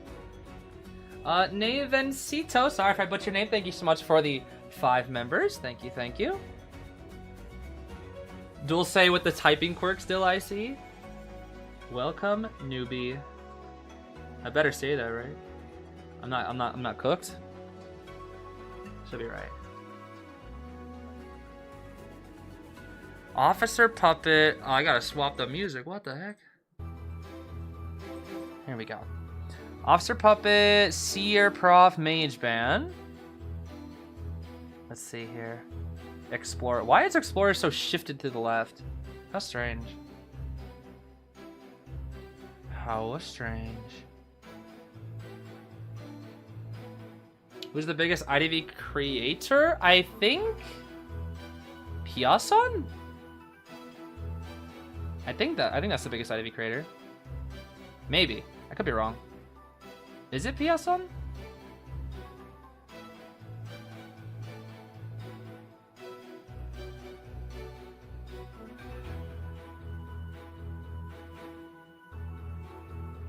Well, that's in general. In any EU, I think we're like 4th highest, which is cool. No, that's not me. Well, it depends on what you count as biggest. If you count as most subscribed, that is not me. There are, I think, 3 channels above us. Although one of them technically doesn't count because it's a re-uploads channel. But I think there are 3 above us. The most subscribed one honestly doesn't count because they just re-upload stuff that IDV does, and they're basically just the IDV official channel but unofficial.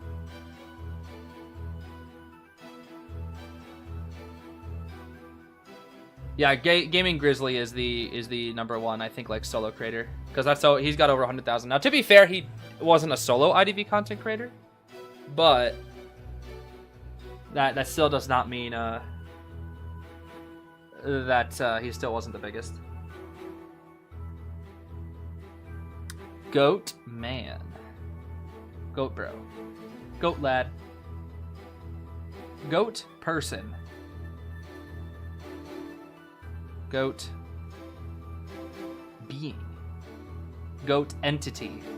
Goat living mass. Goat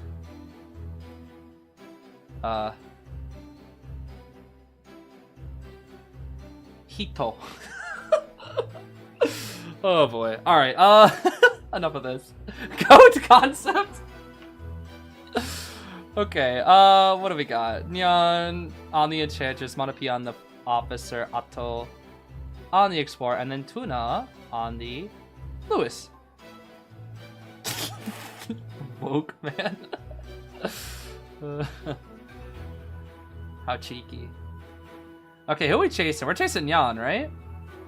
I don't think we're chasing Nyan, actually. No, I don't think Hostile chases Nyan. Nyan broke, dude. You can't chase Nyan. Nyan broke. Low key, you go for Officer Force Watch and then try to find the Explorer. If you can't, go Puppet. Maybe. Maybe.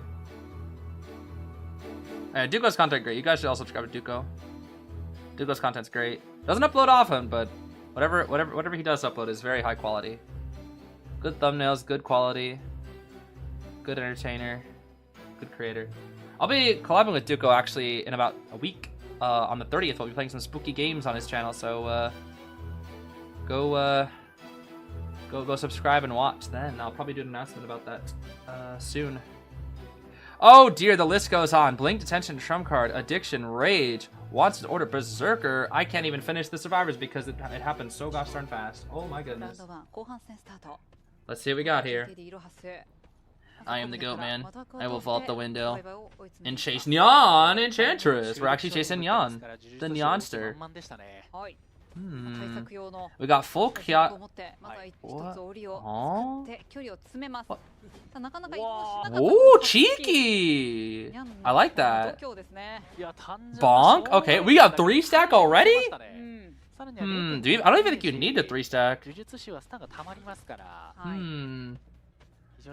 Oh yeah, watch Persica if you want to learn how to play the game. Exactly. Persica is one of the best person you can watch, especially for routing. If you want to learn how to play like routes. Oh no, I missed Cage. Don't get lost now. Don't get lost. He's lost. Ah, 2 wasted cages. Unfortunate. Oh, Nyan's cooking. This is why you don't chase Nyan, bro. This is why you don't chase Nyan. Yeah, and Nyan, remember, this is Nyan. Nyan loved Enchantress before she got buffed. Oh, the 3! The 3! Oh, whoa, that's stun reduction. Oh, that's stun reduction. That's double desperate fight. That is what, 30%? Is that 60%? No, it's 30% reduction, right? Plus rage, that's 40%? Oh, Nyan is crazy. Nyan is so good. And the miss! The flywheel blink! Oh, Nyan is crazy! And gets Terror Shocked. Okay, that's the most Nyan thing that you can do, honestly. Be crazy and to get Terror Shocked. That is the most Nyan thing I've ever seen. That is genuinely the most Nyan thing I've ever seen, bro. Oh my gosh. Hello everybody, my name is Markiplier and welcome back to Identity 5. Today we're going to be playing Peddler. And here comes Lewis, who had wanted to order. Unfortunate for Lewis. Not really sure what that was. That attack recovery? What the?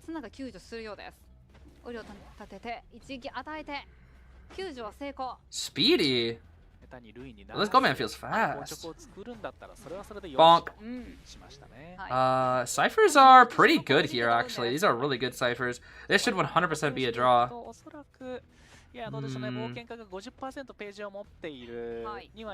Interesting.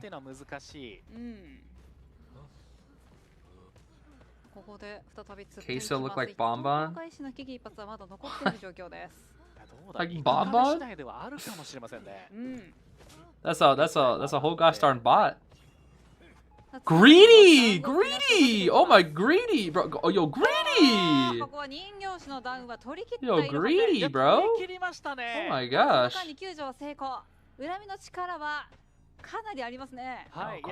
greedy. This go, man. Greedy. Oh, we lost? Bro, come on, they're Shaq. You gotta know they're Shaq, come on. Is the officer messing with the Tinnitus? He is! Bro, these stars are so good messing with the Tinnitus. Oh my gosh. Bro, stars in rank don't do this, and I swear it's like kills hunters, bro. It actually kills them. Itohasu is so lost, he loses now because greedy! This is what happens when you greedy, bro. This is what happens when you greedy, bro. You lose. You greedy. Does he see Nyan because Lakeside diff? No, we're going back to Cypher. Okay. Like, at best, he draws. He can't win anymore because greedy. Oh, explore page. Oh, greedy! Greedy! Oh, greedy, bro. More people need to listen to Skyfall. No greedy. Oh, he's so lost. He's so lost. Oh, and now you're on the puppet. That's the worst target to be on endgame. I guess officer's pretty bad too. Oh, that's gonna be a 3. That's a 3, dude. That's a 3. Nice. Yeah, that's a 3. Dang, dude. Dang. It's gonna be 6-2. I mean, this is kind of expected, but dang. Poor Itohasu, the greedy, bro, the greedy. The greedy. Skyfall on the wall. Who is the greediest of them all? Bro, this is what happened when greedy. That is the lesson. I genuinely cannot tell you guys enough how much no greedy has genuinely like impacted the way I play the game. All I think of the words no greedy, and I feel like I become like a wise old monk, and I'm like, yes, no greedy. And I just like feel like I know what to do. It's crazy.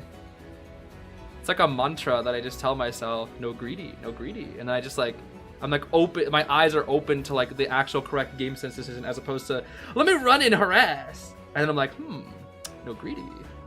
Is also impacted your vocabulary? Yeah, because then I say no greedy every 2 seconds. But it's okay because no greedy. I'm sorry, I love no greedy. Brain expansion when no greedy. Truly. I love looking. Dude, I find it so funny looking at the little lines on the decoding whenever there's an explorer on the team, because you just see a huge spike in decoding. Look at the ending. You see like a little spike. It's funny. Okay, hopefully there's pop quiz ready. Let's see. Yes, there is. Exit gate, right? Exit gate. Yup, yup, yup. Exit gate. Yeah, pop quiz answer exit gate on NE. I'm not sure Asia though. I'm not sure. Theory of why Zeez hair green or a salad. Or a salad? God, I know salad's supposed to be green as well, but then I guess some people are freaks and they say cereal or salad. Cereal or salad, yup. You're right, it has impacted my vocabulary.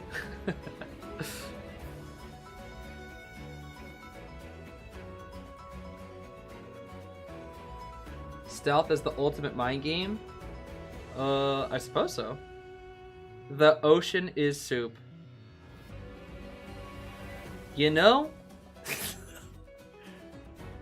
The more I think about it, I think you're right. I mean, what?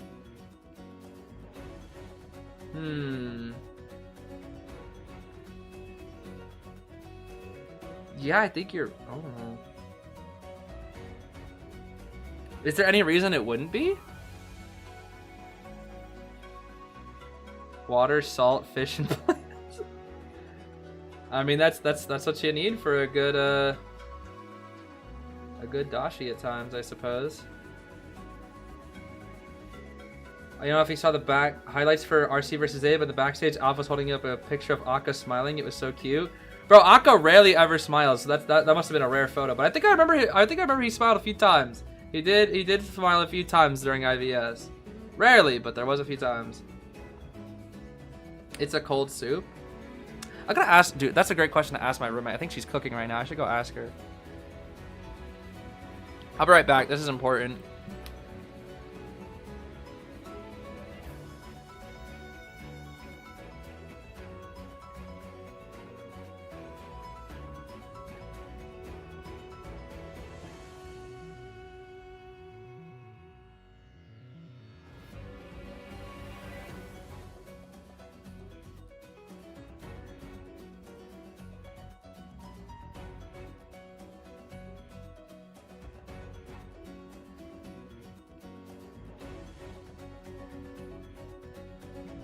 Guys,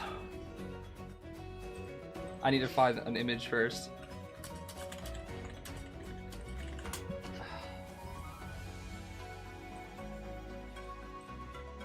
What the?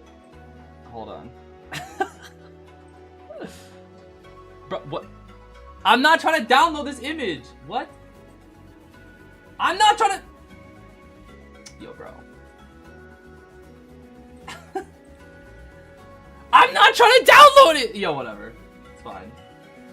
I just wanted to say, guys, I have bad news. The ocean is not a soup. Sexier. The ocean is not a soup. I asked my roommate, and she's very smart, and she said it's not cooked. So it's not a soup, apparently.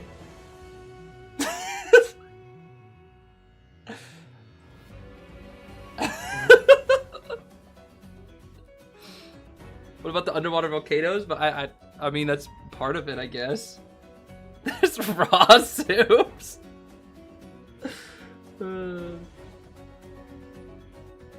Cold soups exist. True, I gotta ask. Maybe I'll go back and ask again. Hold on.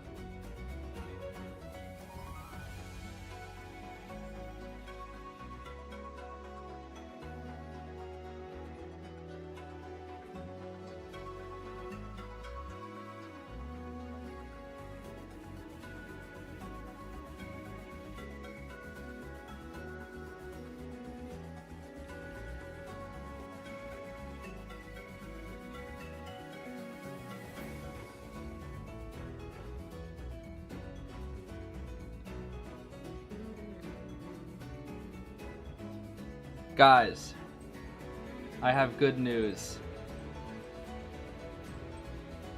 The ocean is a soup.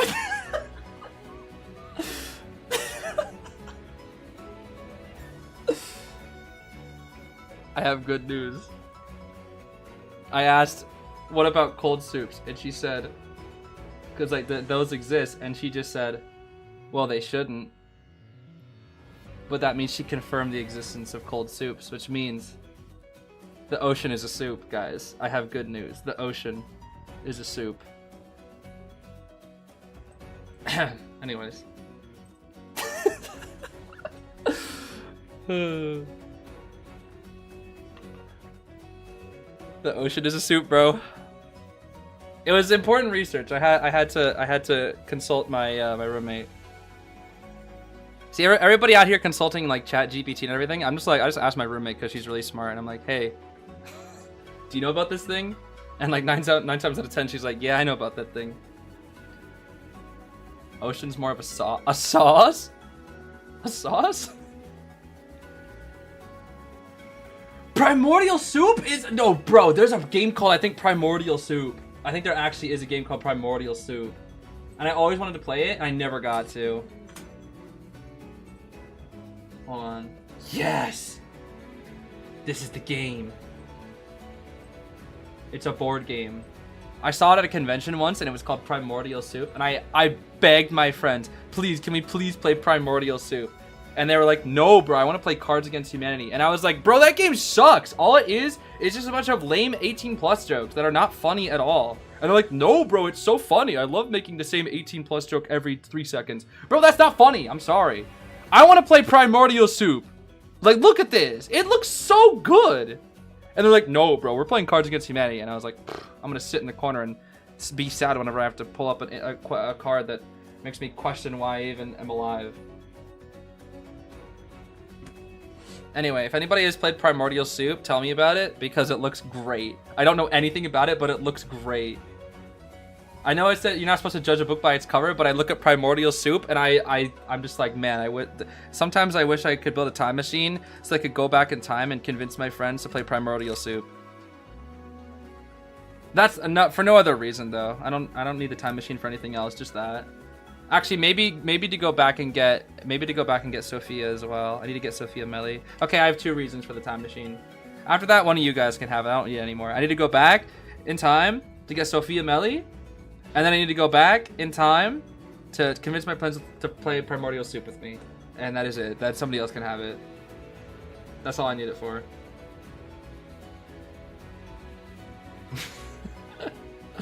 Open a P.O. box so I can send you Primordial Soup.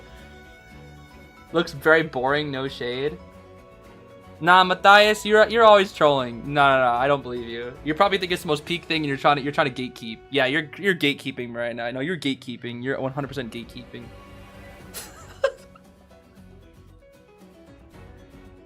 What if I went back in time and played Primordial Soup and got so obsessed that you never played Danganronpa, which leads to you never playing IDV? Well, that's a good question. That's a good question. I mean, quite literally, I would not have played IDV if I didn't ever see the advertisement about the Danganronpa crossover. I don't remember where I saw it specifically, but I just remember seeing it somewhere. It might have actually been on the Danganronpa wiki. I think that's actually where I saw it, because I was looking up like research, and I was like, oh, that's cool. I wonder what this game is. This looks fun. It might have been from the Danganronpa wiki, actually.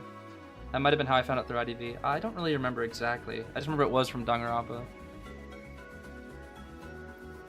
Primordial Soup streamer? Bro, I wonder if there's... Yo, Matthias. That's hilarious. Oh, is it... Primordial Soup gameplay. Do you think there's like a... What? It's on... There's a Primordial Soup game on Steam? What? Bro, there's a YouTube playthrough of Primordial Soup. What, is this the game? Wait, this looks P. What? This game looks amazing.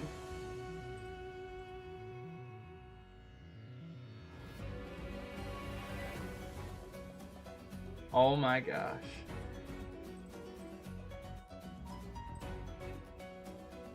Yo. Nah, bro, look at this. Look at this. There's like an ocean and there's cubes. This is the primordial soup. Yo, this is like the best game ever. I don't know what's going on, but like, nah, this is amazing. Like, I would be so excited to play a game like this, even though I have no idea what's going on. Like, just look at all of those like weird things around the screen, like the frog things. They're so chill. Yeah, let's tell NetEase to make like a game mode, but of primordial soup, and that could be like one of the event game modes, but it's just primordial soup. It'll be like when they made Suika, but jellyfish or something. Oh my gosh, I relate so hard to the 2 comments in this video. I've always wanted to play this game thanks to the video. Yeah, I can relate to Johnny Dez 6834. Cook.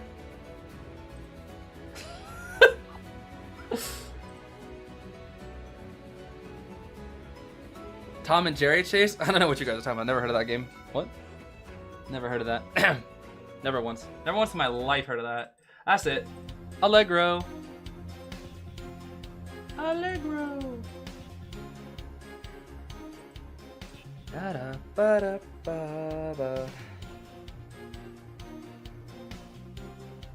And the #1 person who has interest that no one has heard about? Liar. Don't tell me you've never heard of the hit book series Del Toro Quest that also became a Japanese anime despite it being written in Australia. You're telling me you haven't heard of the hit series Del Toro Quest? Where they have to go on a quest to collect 7 gems. The diamond, emerald, lapis lazuli, topaz, opal, ruby, amethyst. And you want to know why they have to collect those ones specifically? Because if you take diamond, emerald, lapis lazuli, topaz, opal, ruby, amethyst in order, you spell out Del Toro. The first word of each gem spells out Del Toro, which is the kingdom. And there's also Glus the Slug, who is awesome, because there's Amazing the Beast, and he's awesome, and he's a slug, and he kills you. He's awesome, bro. I love Glus the Slug. He's so awesome. The heroes, these guys, they fall into Amaze the Beast, and there's this big old slug down there, and he kills you. I love Del Toro Quest. Is that bald, bro? Oh, man. Pribin or Finn, lucky guy and bald. We banning Faro? We banning Faro? Excuse me? It sounds like anime Steven Universe. You know, this came out before Steven Universe. If anything, Steven Universe copied from Del Toro Quest. I meant Peak Quest.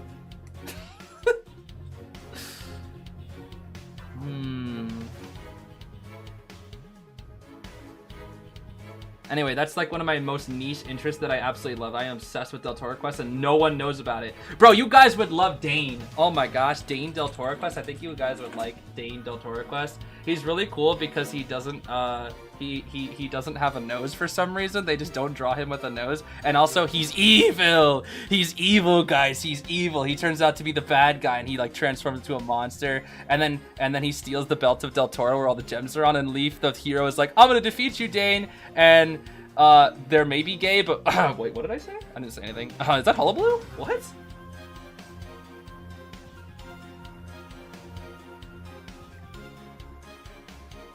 I didn't say anything. He also doesn't know how to pronounce the word dagger. He pronounces it dagger, which I think is really funny. You never noticed that I took the form of a dagger on your waist, Leaf. I don't know why he calls it dagger. It's really funny.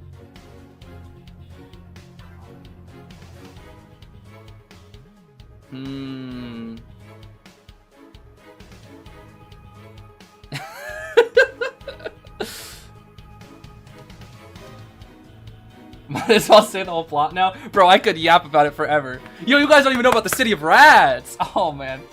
Oh, man. Yo, I'm about to just go on a Del Toro Quest ramble after this. You guys, you're gonna have to hold me back. I can't. Do you want to know where the name Hive Mind came from? Because it came from Del Toro Quest. Oh my gosh, where I came with the name Hive Mind? Because the 4th boss in Del Toro Quest, or the 4th bad guy, is a mind. It's a hive mind of bees. And he has to crawl into a giant hive mind of bees that constantly screams at him to offer the belt to the hive, but he doesn't do it because the Leaf, the hero, is cool, and he's like, no, use smoke to attack the bees, and the bees are like, no, not the smoke. How did you know of my weakness? And he was like, because the beekeeper told me. He's like, not the beekeeper. It's funny. Hullabaloo, Warp, Detention, Insto, Rage, Hunters, Insync, Bard, Flywheel, Prib, Flywheel, Tide, Finn, Bard, Flywheel, Lucky, Bard, Tide, Healing on our Baldy. Healing on our Finn as well. Everybody loves healing. We love healing. Okay, here we go.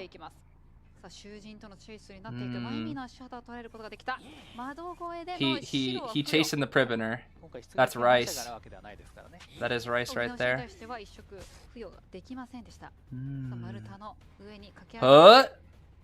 We jump. Albo goes through that so slowly. Oh my goodness. What the heck? That's pretty quick pallet breaking. Wow, the insta clone? Okay, that's some confidence right there. Some really good confidence. Okay. These two are both doing pretty well, but now he's kind of trapped here. Shock. We have Flywheel. 2. Beautiful. What? The lucky guy. Are you gonna point blank shoot him? Point blank. Shoot him point blank, lucky guy. Do it. Flywheel. Okay, well he bought some time. He bought a little time. He bought a wee bit of time. Whee! Bye, lucky guy. Oh, the bot. Get the bot out of there. Lucky guy, look out! Lucky guy. What is going on? Wait, whoa, they're like running into each other. What the heck? Come on, Bald, bro. Don't mess this up now, Bald. You are literally the baldest man I've ever seen in my entire life. Okay, there goes his smoke. Nice. The Bobber are so good versus Hollow. What the heck? Okay, Preventer's dead.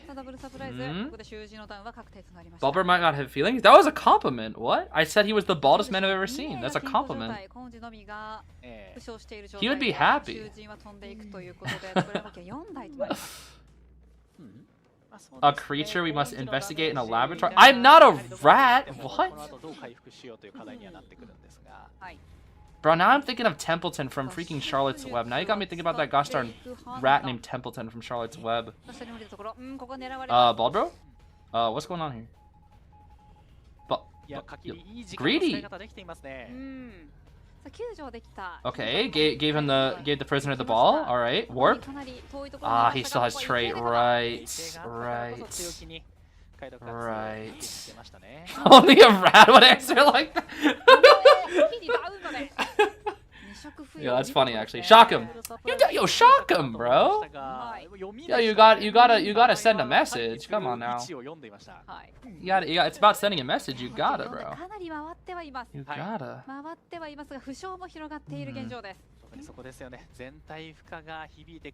He's not even bothering to kill the bot. He's like, nah, I'll leave that bot there, even though that bot's at 1%. Oh, Baldbro smokes, and he's just like, nope, I'm good. I think I will go to the Lucky? The Lucky? No. He's going back for the... What?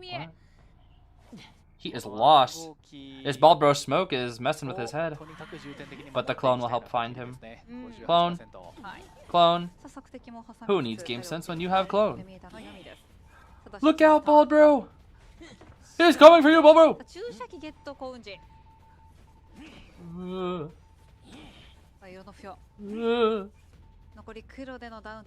I think you're dead, Baldy. Yep. Can they draw this? I don't think so. I do not think so. Lucky has Syringe and Flare Gun, which will actually help a lot here. I don't think he's gonna greed for the bot. I think he knows the bot's basically dead. I think Kaki just smart enough to know the bot's practically dead. This is dangerous. If Lucky Guy jumps, he can jump up the other way. He heals. He's waiting. He's waiting. I think he wants the Hollow to commit. And then he'll yup. Alright. It's gonna be after half though. Pew! You get that rescue, bro? I really thought he was about to... What? He's delaying it as long as he can. Lucky! Lucky, be careful, bro! Ooh. Lucky guy! He baits the flywheel, but they pop! Oh, they got the pop! Wait, can they draw? No, he has warp. It's impossible.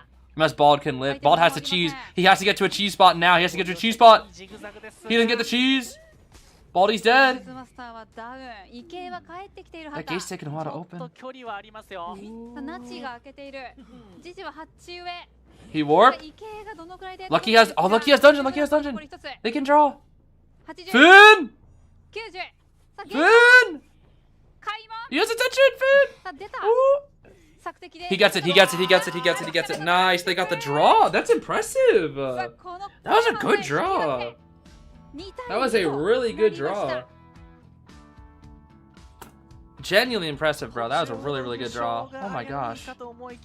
Okay. That was a good game, bro. A real good game. Geronimo Stilton. I remember those books.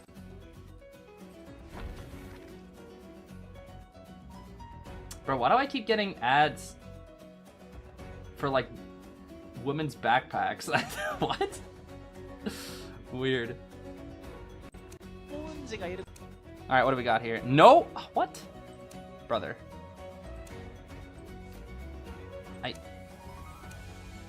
There it is. Oh, that's warp. You guys actually want me to talk about... You actually want me to talk about the Tour quest? Oh my goodness. I don't think I can give you the entire ramble of Del Toro quest with spoilers in the entirety of like 5 minutes in between a match. I mean, I could. Oh, it's gonna be hard. Okay. Let's see here. We're just gonna have to go through images. Alright. Oh gosh. Alright, so there are... Oh my gosh, this is gonna be tough. Alright, so there are 8 books in the series. Here we go. There are 8 books in the series. And this is the first one. It's called The Forest of Silence. So what happens in this one, the first half of the book / anime, it is about a guy who is the king, and he has a friend, and basically they swap positions, and then Leaf is born. He is the protagonist. His name is Leaf, but it's not spelled like Leif Erikson because the I is before the E, but not before C. And he is the hero, and he is joined by Barda, who is really funny. He's like this old guy who like was poor, and he stood outside of his house for like years, and he's old. He's like 40, and he's old. Yeah, it's L-I-E-F. That's his name. His name is Leaf, and he's the hero. His dad is old. Hold on, Leaf dad. This is his dad. He's old. And he's like, hey Leaf, I'm a blacksmith. You got to go on this quest to collect the 7 gems of the Kingdom of Del Toro. And then Leaf's like, yeah, Dad, I'll do that thing because you're too old to do it, so I'm gonna do it, even though I'm only 16. And so he goes on the quest, and look at the gems. These gems are so cool. Look at the gems on his belt. So cool, bro. So he takes the belt of Del Toro, which is like a secret, because the evil guy, whose name is, get this, his name is the Shadow Lord. Yeah, he's evil. Look at him. He's so evil. This is what he looks like. You can't really see him because the budget was like kind of messy, and you never really got to see his full form. This is basically what he looks like for 90% of the show / anime. So this is the Shadow Lord. He's evil, and he wants to take over the Kingdom of Del Toro. And he's no good, bro. He's no good. And so what he did was when Leaf's dad was a thing, he attacked the city when Leaf's dad was younger, and he scattered the belt of Del Toro. The belt of Del Toro is a belt that has all the gems. It has a diamond, emerald, lapis lazuli, topaz, ruby, amethyst, and it's pretty awesome. It's like, look at that. It's so cool. And each gem has their special powers. For example, the topaz, if you tap it, it can like clear your mind. The ruby, it grows pale when evil is nearby, which is pretty cool, so it becomes pink. And when evil is nearby, it grows pink. I already said that. And also, it's immune to poison. So if you tap the ruby and you're poisoned, you're like good. It's like awesome. The lapis lazuli, if you touch it, it gives the opal gives you visions of the future. So like if you touch it, he gets visions of the future. So each gem has its own powers, and it's really awesome. So basically, they go to the Forest of Silence first. He sets off on the quest to find the gems. Except the Forest of Silence, by the way, is supposed to be the final boss. And yet Leaf is like, let's do it first, bro. Let's just do this first. And then Barda's like, no, bro, you idiot. This is the stupidest idea ever. So Barda's like the smart one because he's old and he's experienced. Although he does do funny gags like this one time, but we don't talk about that. Anyway, he's old and he has a sword. And he's like, no, Leaf, let's not go to the Forest of Silence, you idiot. You're just a stupid kid and I hate you. And so they go into the Forest of Silence. And they basically get cooked there. They get cooked by all the forest creatures. And then they're basically dead. They are basically dead, but then they run into the third protagonist, whose name is Jasmine, and she's the goat because she has a bird, and he's awesome. And then she has this little creature called Philly, and he's just a little puffball, and I love him. I love Philly so much. Look at Philly on her shoulder. He is so cute. He's just a little guy, and I love Philly. And Kree is pretty cool, too. That's the name of the bird. That's the name of his name's Kree, because he's a bird. Like, caw Kree! Like, Kree, caw. It's awesome. Anyway, so they meet this guy named Gorl. He's the evil guy. He's supposed to be like, oh, he's like the final boss. He's bad. He was an old knight, and he guards the topaz. See the gem on his sword? That's the topaz. That's the first gem that they gotta get. So they gotta fight Gorl. Also, all the bosses, like all the bad guys, they're all like CGI, and it's like really ugly. We don't talk about it though. It's like 2D versus like ugly CGI, but we don't talk about that. Yeah, well, yeah, Jasmine, the plot twist, their parents, yeah, exactly. So, basically, they go here, and then they basically get cooked in the Forest of Silence, because this is where they're supposed to go for the last adventure. It's, like, too strong for them. But luckily, Jasmine is the girl of the forest, because she grew up here, and she basically saves them. She's, like, goated, and she carries the team for, like, basically the majority of the show. And Barda is practically useless. Like, low-key Barda useless. I can't even lie. How much time do we have? Where are we?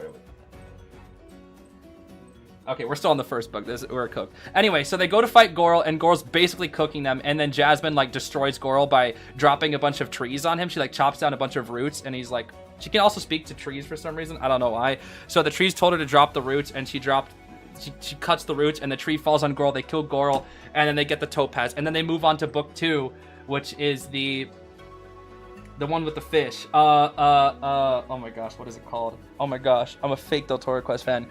Book 2. The Lake of Tears. Okay, this one is awesome because they run into this Rallad man. He's like blue, and his name is Manus. And he's like, he can't talk because he's been cursed by a witch, and her name is Tegan. Sorceress Tegan gulps her favorite food in her cave with all her brood. And the names of her children are Hot, Tot, Jin, Jod, Fee, Fi, Zen, Zod, Pick, Snick, Lum, Lod, and of course the dreaded Ichabod. Those are the names of her 13 children. And basically, they capture the 13 children, Tegan's 13 children. They capture them.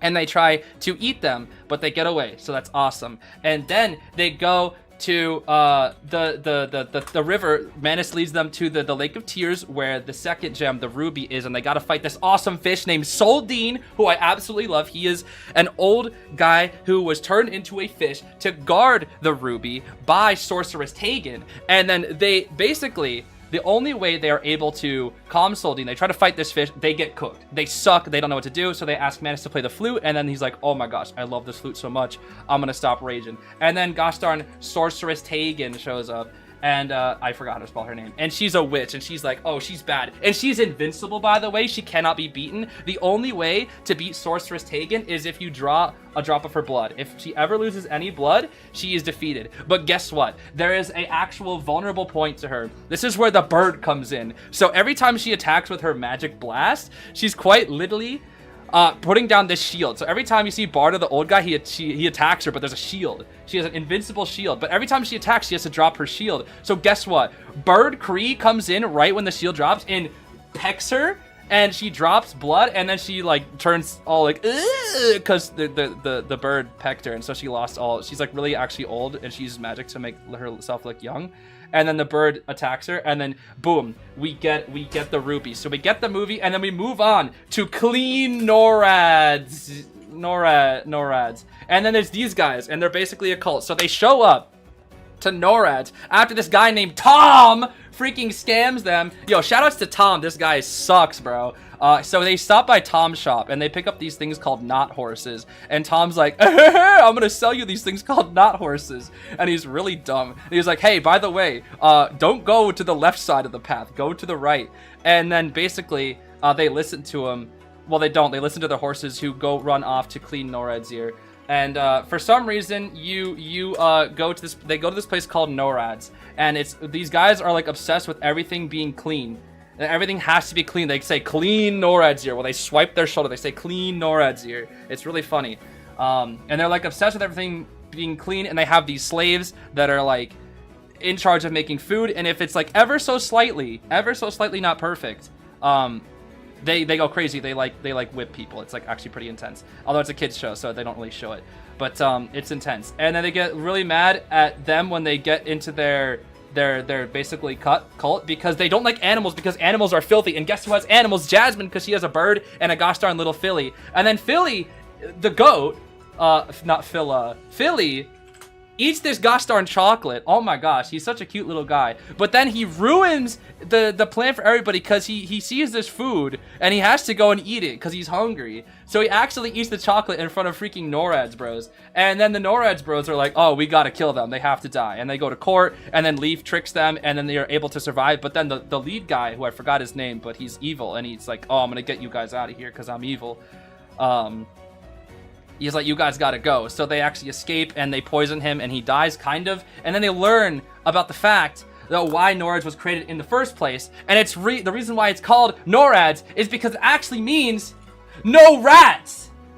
Because they escaped from the city of rats, which is the third book. So that's why they're called NORAD's, because it sounds like no rats. And whenever they swipe their shoulder, it's like them swatting a rat off their shoulder. So then they go to the city of rats, and it is conquered by this big snake, bro. And he has 3 heads, and he's awesome.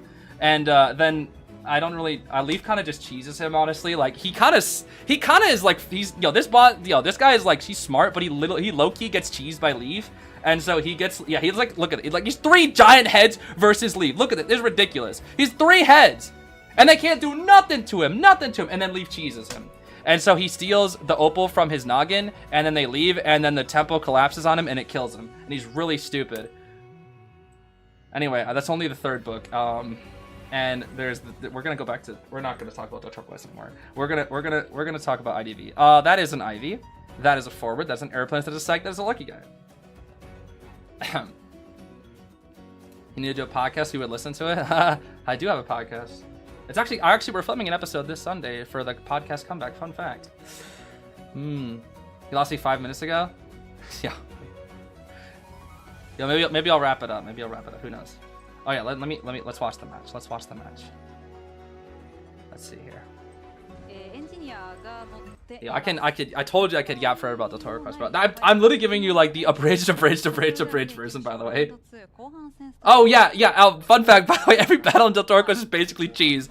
That's the fun thing about Del Toro Quest as well, is it's not really like, they don't really conquer anything by fighting. It's more about like outwitting the Shadow Lord and his goons, I guess you could say. It's a lot about outwitting them. It's not really just directly fighting. It's a lot about like outwitting and whatnot. Why are you running into the Ivy, Otto?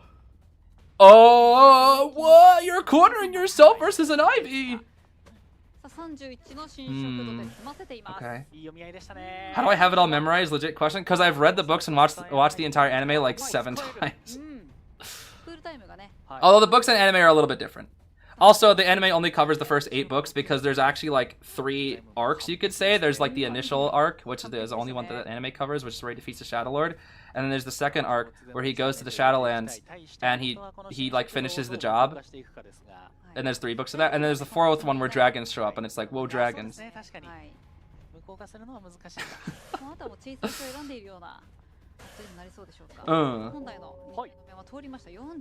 What the? Is that Kazuneko? That's the second time. Yo, forwards just be doing that versus Ivies now, huh? After the first hit, they just give the person so much distance, and that is, oh, that's a really good tablet position. He made sure his back was not only on the stairs, but facing to the left, so it would be beneath. So he gets all this distance to delay the blink even longer. That's actually really smart from this lucky guy. Otto really, really cooking right now. Although we might see the blink right here. We might not even need it. Dead. The tree! He's just running! And it's working! Drop this, force blink. Oh my, how did he, bro, he forced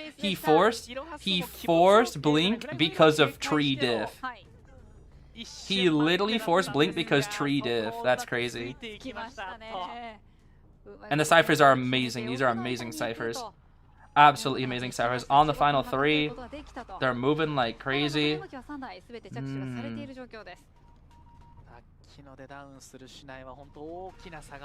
Okay. Oh yeah, there also is like an OVA part to the anime, but it doesn't really follow the books that well. It really doesn't. Oh, out of nowhere. Okay, I see you. Good work from the forward. Bro's looking like Jasmine with those trees. Oh my goodness. I mean, this should be like the easiest draw of AXIZ's life, right? Like that kite was just too good. The support was just so good. I'm the Lorax. I speak for the trees. Alright. In comes the forward. He's got tide turn. He balled past full presence. That was so good. That was really, really good.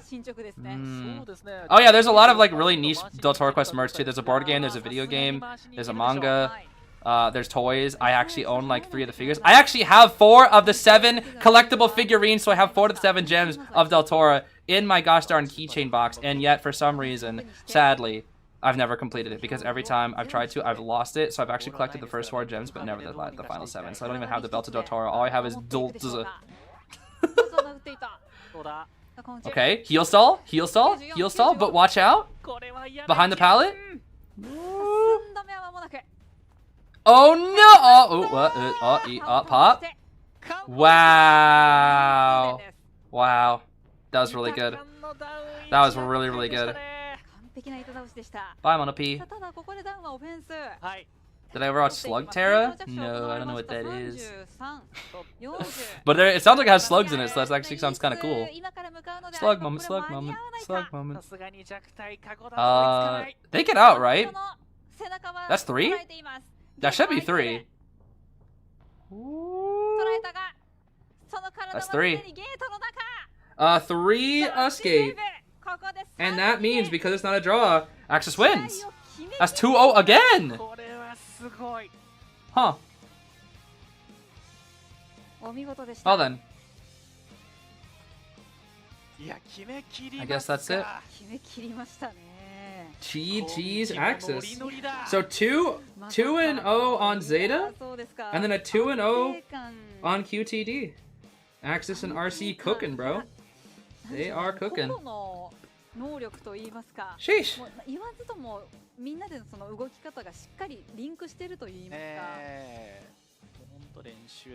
Good stuff. Good stuff to AXIZ.